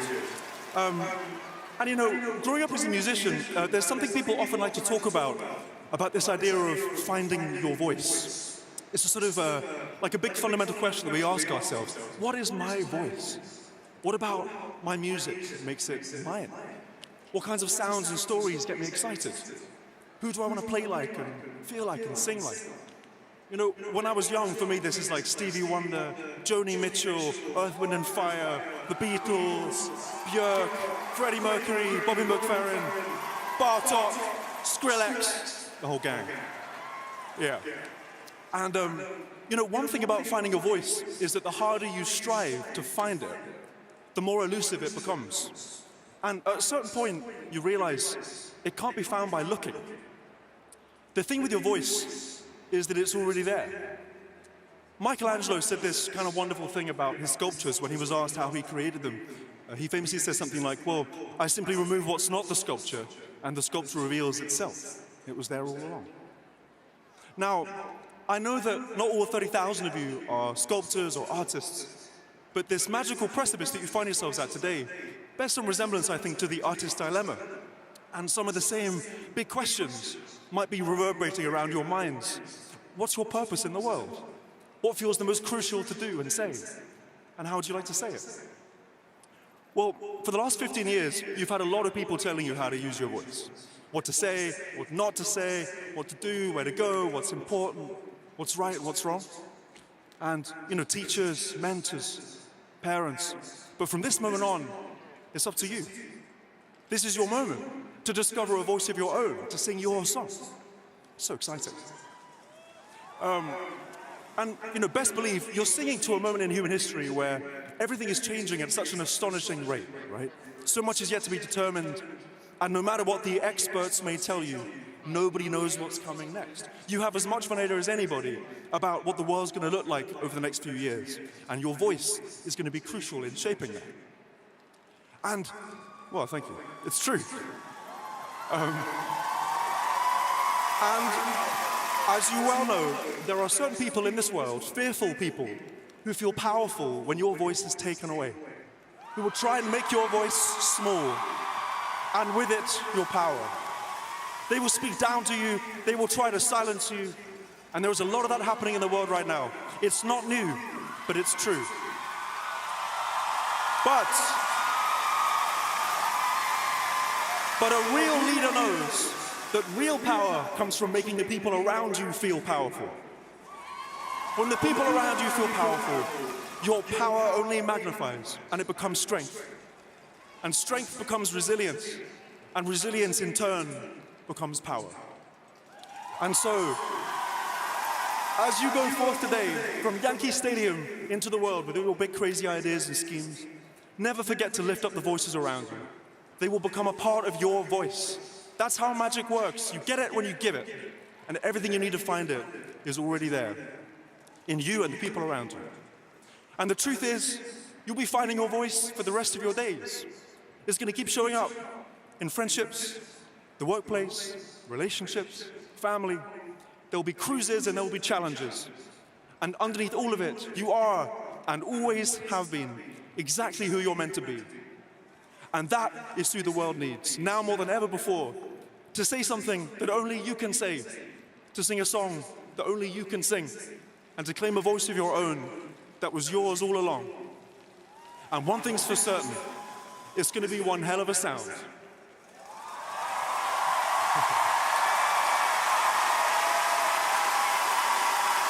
Congratulations, graduates, on your monumental achievement. Thank you for the extraordinary honor of your esteemed company. I'll be singing along with you out there forever. Cheers, everybody. Much love.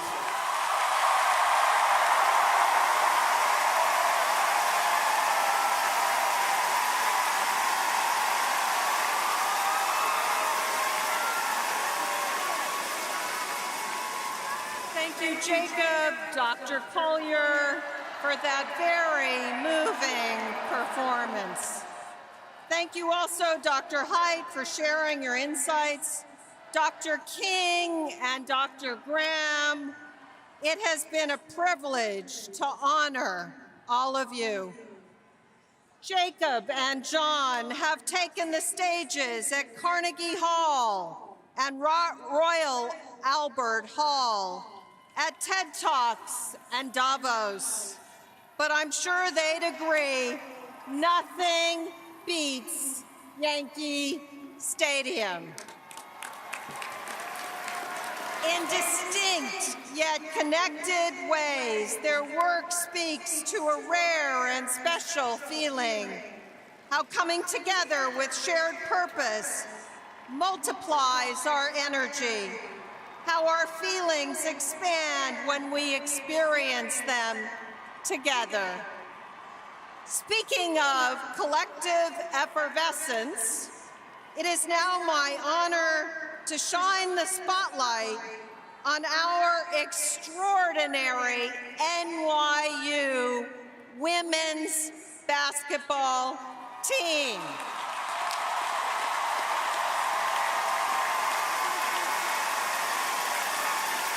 They are represented on the university's grandest stage by head coach Meg Barber, class of 2002, and Captain Caroline Pepper, who graduates this year from the College of Arts and Science.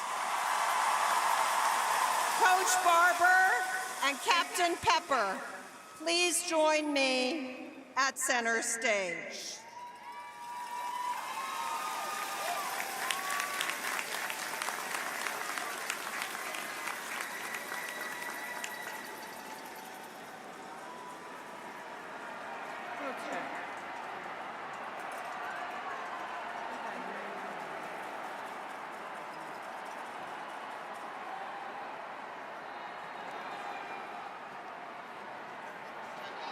In the company of trustees, fans, and the class of 2026, and assisted by basketball legend R. Malcolm Graham, I am thrilled to present you the University Medal, one of NYU's highest honors. Meg and Caroline, you stand here today as role models for how to reach new heights, live lives bigger than ourselves, and make history.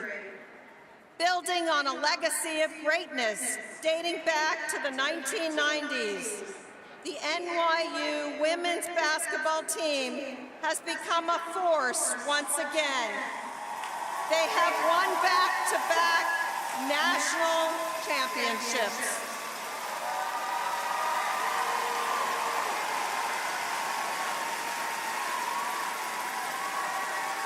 Over the last 3 seasons, they have outscored opponents by an average of more than 31 points per game.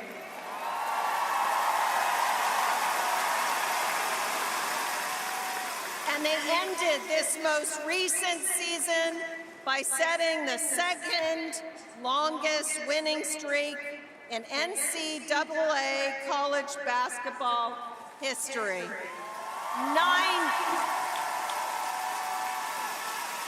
91 games in a row.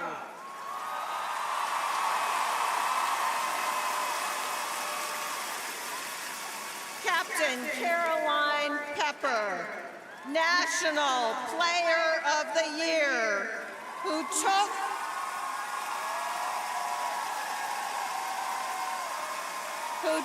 the court in all but one of the team's 91 consecutive wins.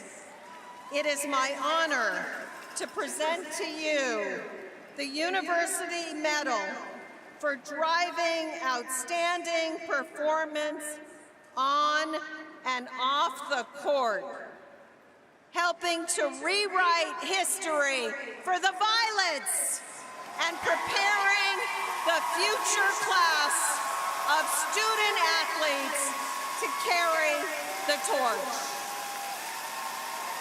Okay, so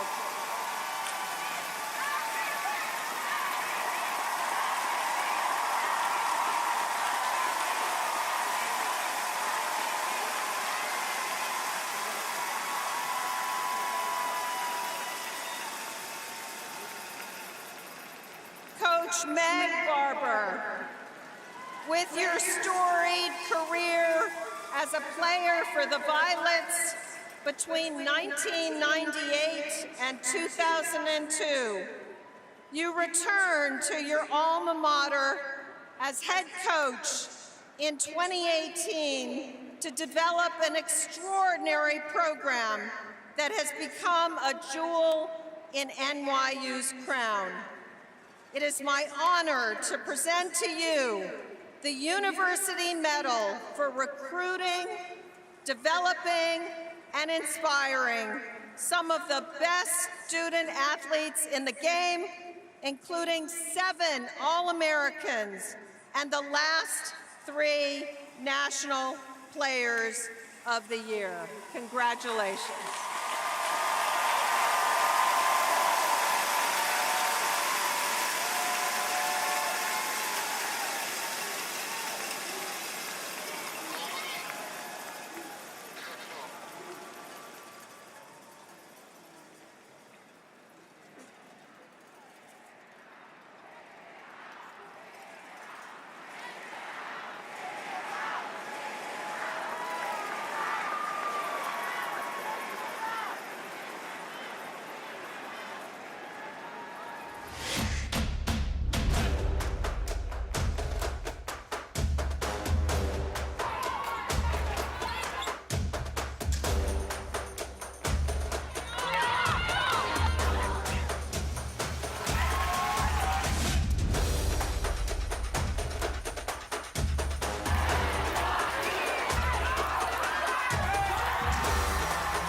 And now, a message to the graduates from our alumni.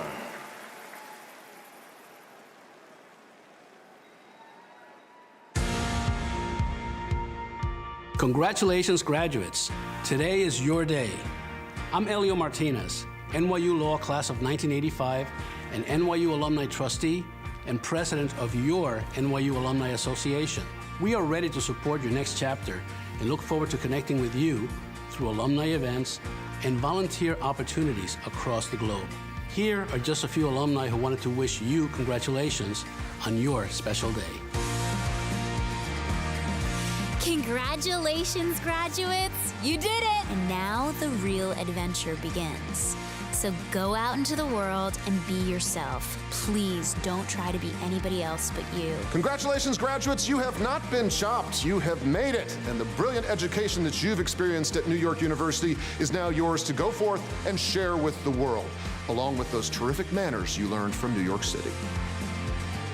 Congratulations to the graduating class of NYU. Today is your big day, and it's the next step into such a bright future.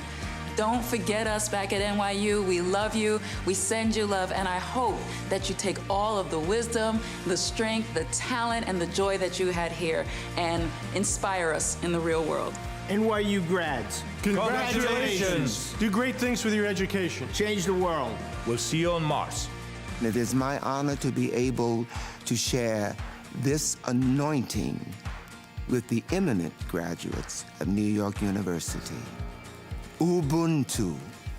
Ubuntu means I am because you are. Congratulations. Thank you for allowing me to share this blessing.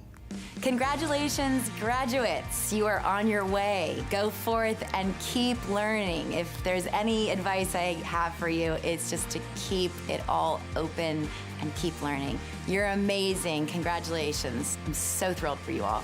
Congratulations, fellow NYU graduates. Don't ever stop living a life propelled by ideas and learning. Congratulations, you did it.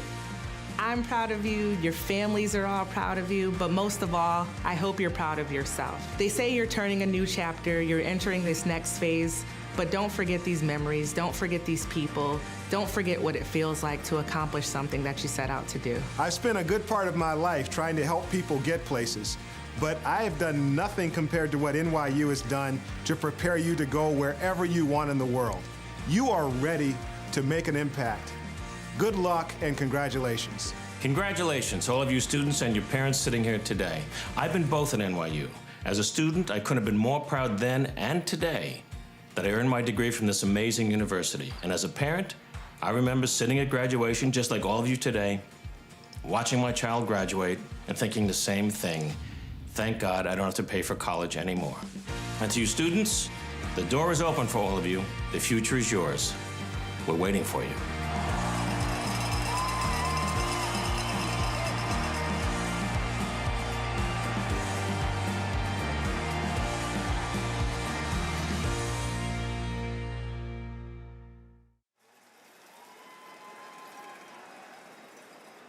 The deans of each school will now present their class representatives. Candidates should stand when their dean's name is called.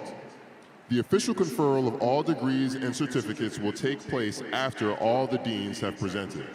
As a sign of respect for your fellow graduates, we ask all candidates and their guests to remain in their seats until all schools have been recognized.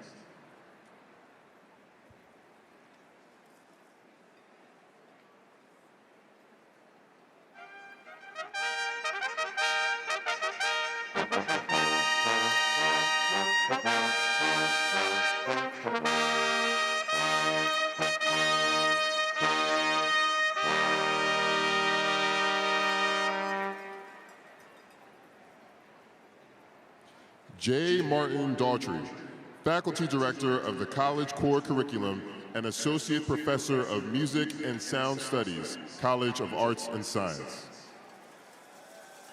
Madam President, on behalf of Dean Wendy Suzuki, I have the distinct honor of presenting the distinguished candidates from the College of Arts and Science who will receive their degrees here today. I would also like to present Role Jessica Jung, who will receive her diploma on behalf of the candidates for the bachelor's degree.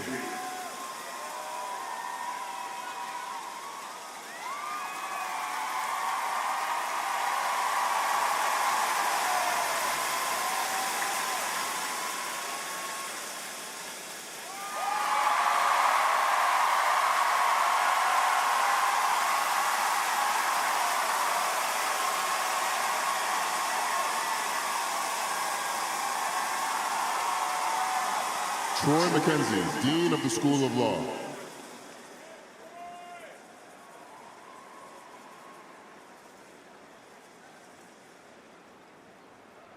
Madam President, I have the honor of presenting the candidates from the School of Law who will receive their degrees here today.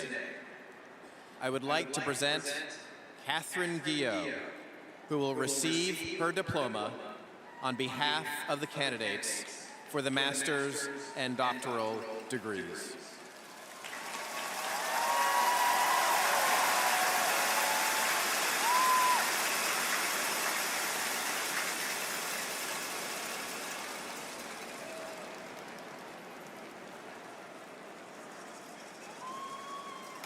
Alec Kimmelman, Dean of the Grossman School of Medicine.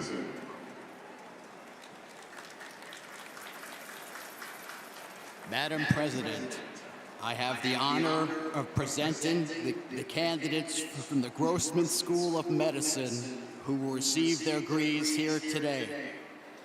I would like to present Angelo J. Osofsky, who will receive his diploma on behalf of the candidates for the master's and doctoral degrees.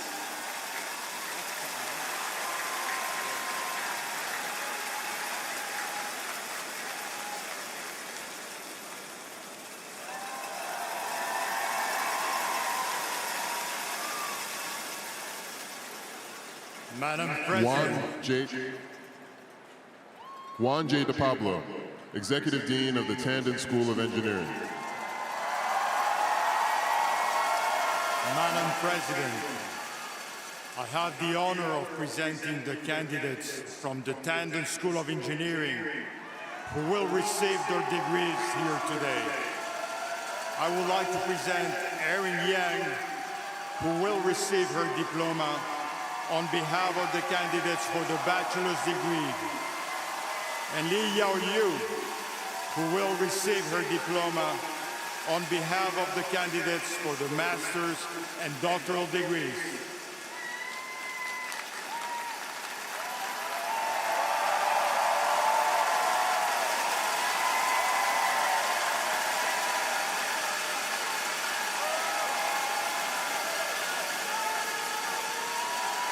John D. McIntosh, Associate Dean for Clinical Administration and Clinical Revenue Management at the College of Dentistry. Madam President, I have the honor of presenting the candidates from the College of Dentistry who will receive their degrees here today.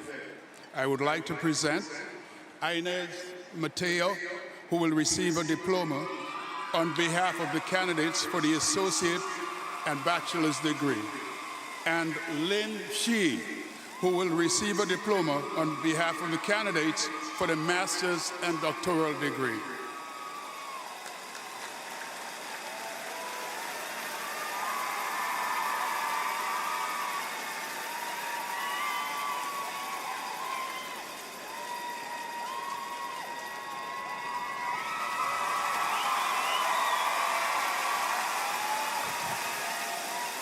Lynn Fiorpis, Dean of the Graduate School of Arts and Science. Madam President, I have the honor of presenting the candidates from the Graduate School of Arts and Science who will receive their degrees here today. I would like to present Ananya Muralidhar Raju, who will receive her diploma on behalf of the candidates for the master's and doctoral degrees.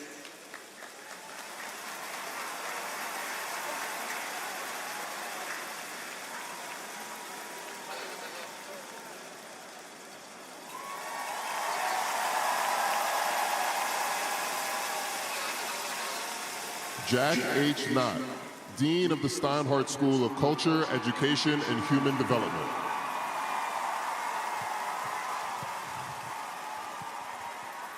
Madam President, I have the honor of presenting the outstanding candidates from the Steinhardt School of Culture, Education, and Human Development who will receive their degrees today. I would like to present Jess H. Ong, who will receive their diploma on behalf of the candidates for the bachelor's degree, and Marcella Paz Lara, who will receive her diploma on behalf of the candidates for the master's and doctoral degrees.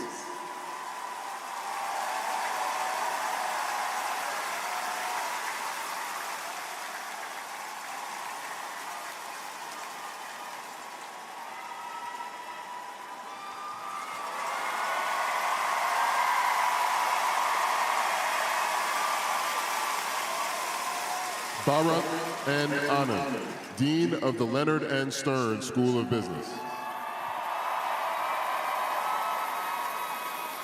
Madam President, I have the honor of presenting the candidates from the Leonard N. Stern School of Business who will receive their degrees here today. I would like to present Christopher Lee, who will receive his diploma on behalf of the candidates for the bachelor's degree, and Jeremy de Los Angeles, who will receive his diploma on behalf of the candidates for the master's and doctoral degrees.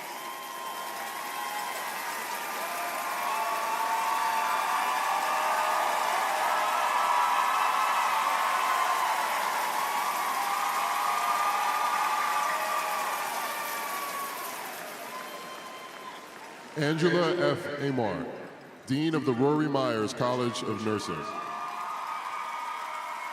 Madam President, I have the honor of presenting the candidates from the Rory Myers College of Nursing who will receive their degrees here today. I would like to present Samaya Jahan, who will receive her diploma on behalf of the candidates for the bachelor's degree, and Jessica Heron, who will receive her diploma on behalf of the candidates with the master's and doctoral degrees.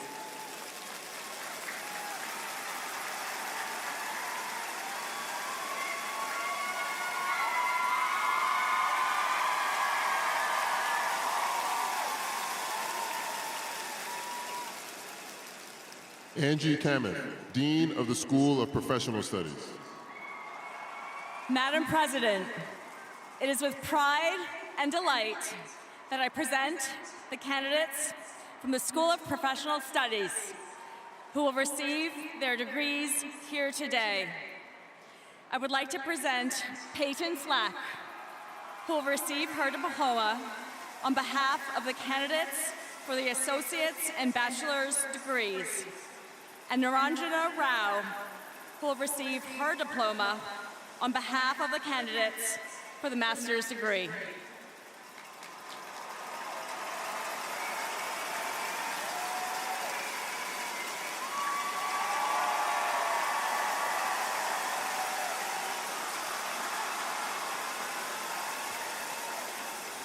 Polly Trottenberg, Dean of the Robert F. Wagner Graduate School of Public Service. Madam President, I have the honor of presenting the candidates from the Robert F. Wagner Graduate School of Public Service who will receive their degrees here today.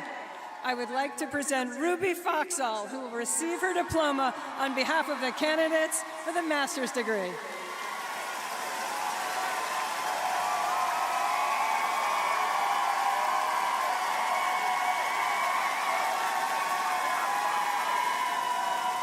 Michael A. Lindsay, Dean of the Silver School of Social Work.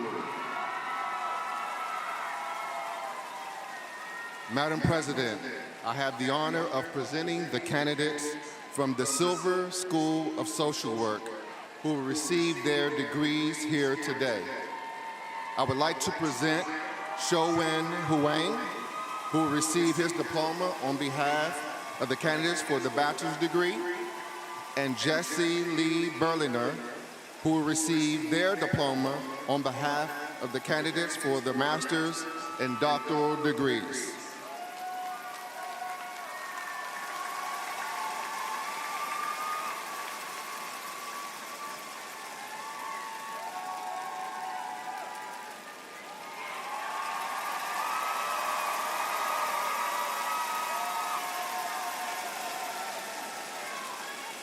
Ruben Polendo, Dean of the Tisch School of the Arts.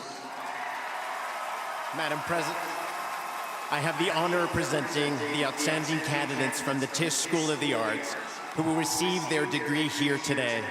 I would like to present Christopher Kasakowski, who will receive his diploma on behalf of the candidates for the bachelor's degree, and Sarah Elizabeth Huntley, who will receive her diploma on behalf of the candidates for the master's and doctoral degree.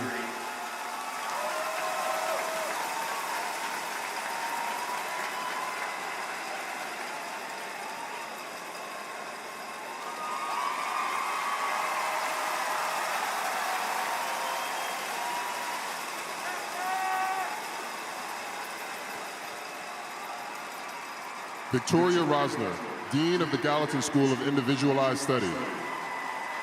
Madam President, I have the honor of presenting the candidates from the Gallatin School of Individualized Study who will receive their degrees here today.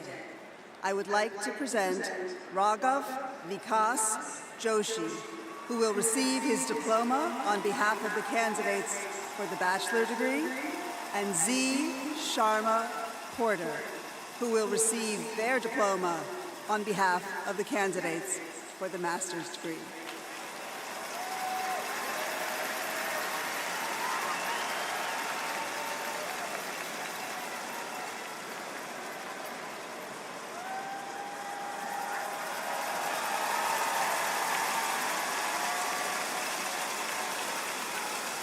Bruce Grant, Interim Dean of Liberal Studies. Madam President, I have the great honor of presenting the candidates from Liberal Studies who will receive their degrees here today. I would like to present Anna Rose Fry, who will receive her diploma on behalf of the candidates for the bachelor's degree.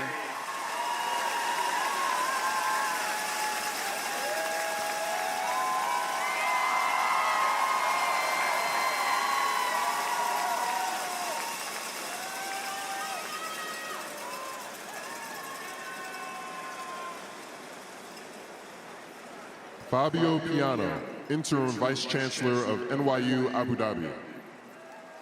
Madam President, I have the honor of presenting the candidates from NYU Abu Dhabi who will receive their degrees here today. I would like to present Ayman Omari, who will receive his diploma on behalf of the candidates for the bachelor's degree, and Saifuddin Hatem Abdel Rahman, who will receive his diploma on behalf of the candidates for master's and doctoral degrees.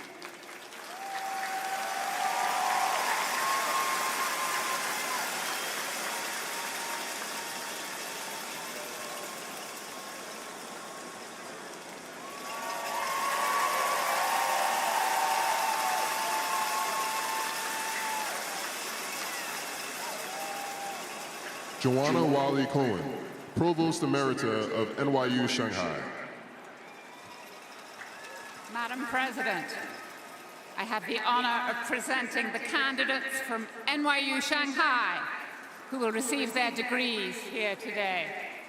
I would like to present Adriana Jimenez Romero, who will receive her diploma on behalf of the candidates for the bachelor's and master's degrees.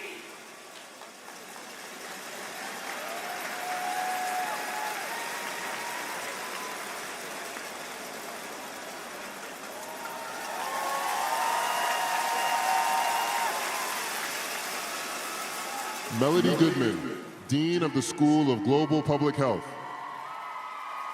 Madam President, I have the honor of presenting the candidates from the School of Global Public Health who will receive their degrees here today. I would like to present Christina Joseph, who will receive her diploma on behalf of the candidates for master's and doctoral degrees.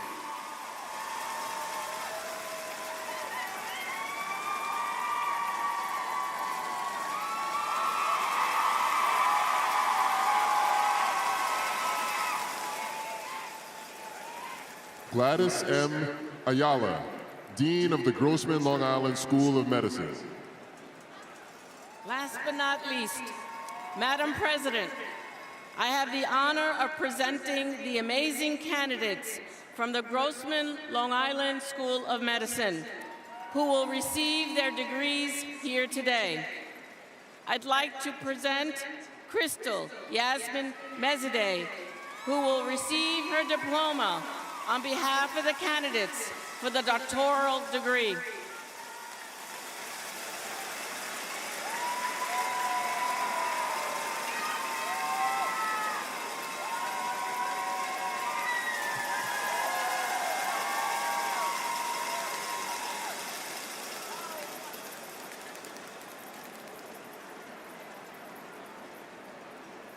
And now, Provost Georgina Dopico.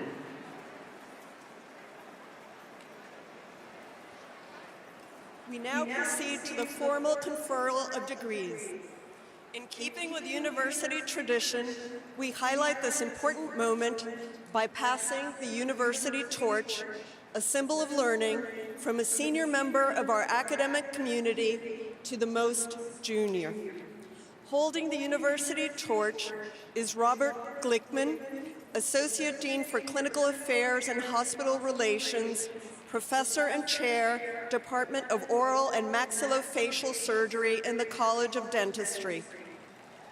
When President Mills confers your degrees, Professor Glickman will pass the torch to the youngest baccalaureate member of the graduating class, Naomi Mason Boudad, 18 years old graduating from the School of Professional Studies.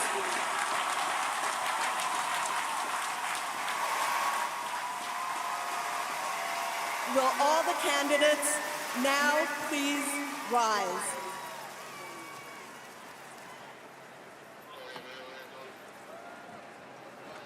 Members of the class of 2026, through your successful efforts as certified by the recommendations of your deans, you deserve to receive this hallmark of New York University.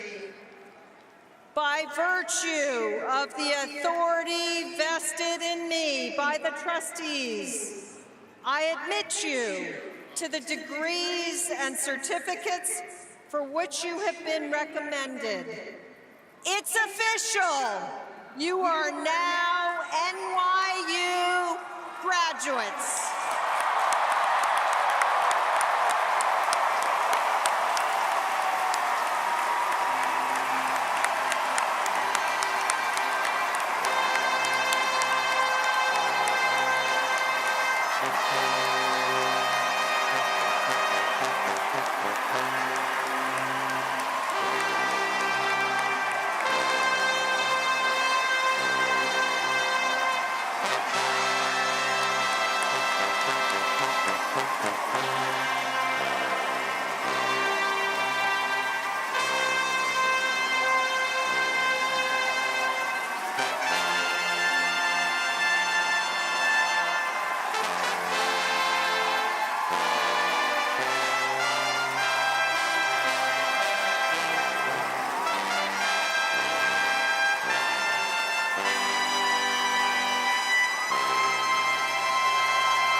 Of NYU alumni who for nearly 2 centuries have shared their knowledge and used their talents to move the world forward.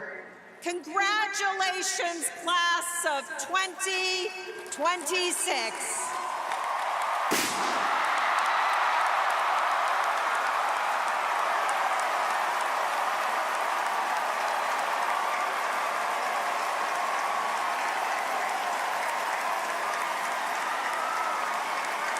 Graduates, families, and friends, this concludes these commencement exercises. The platform party will now recess. Congratulations again, and thank you for joining us.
you.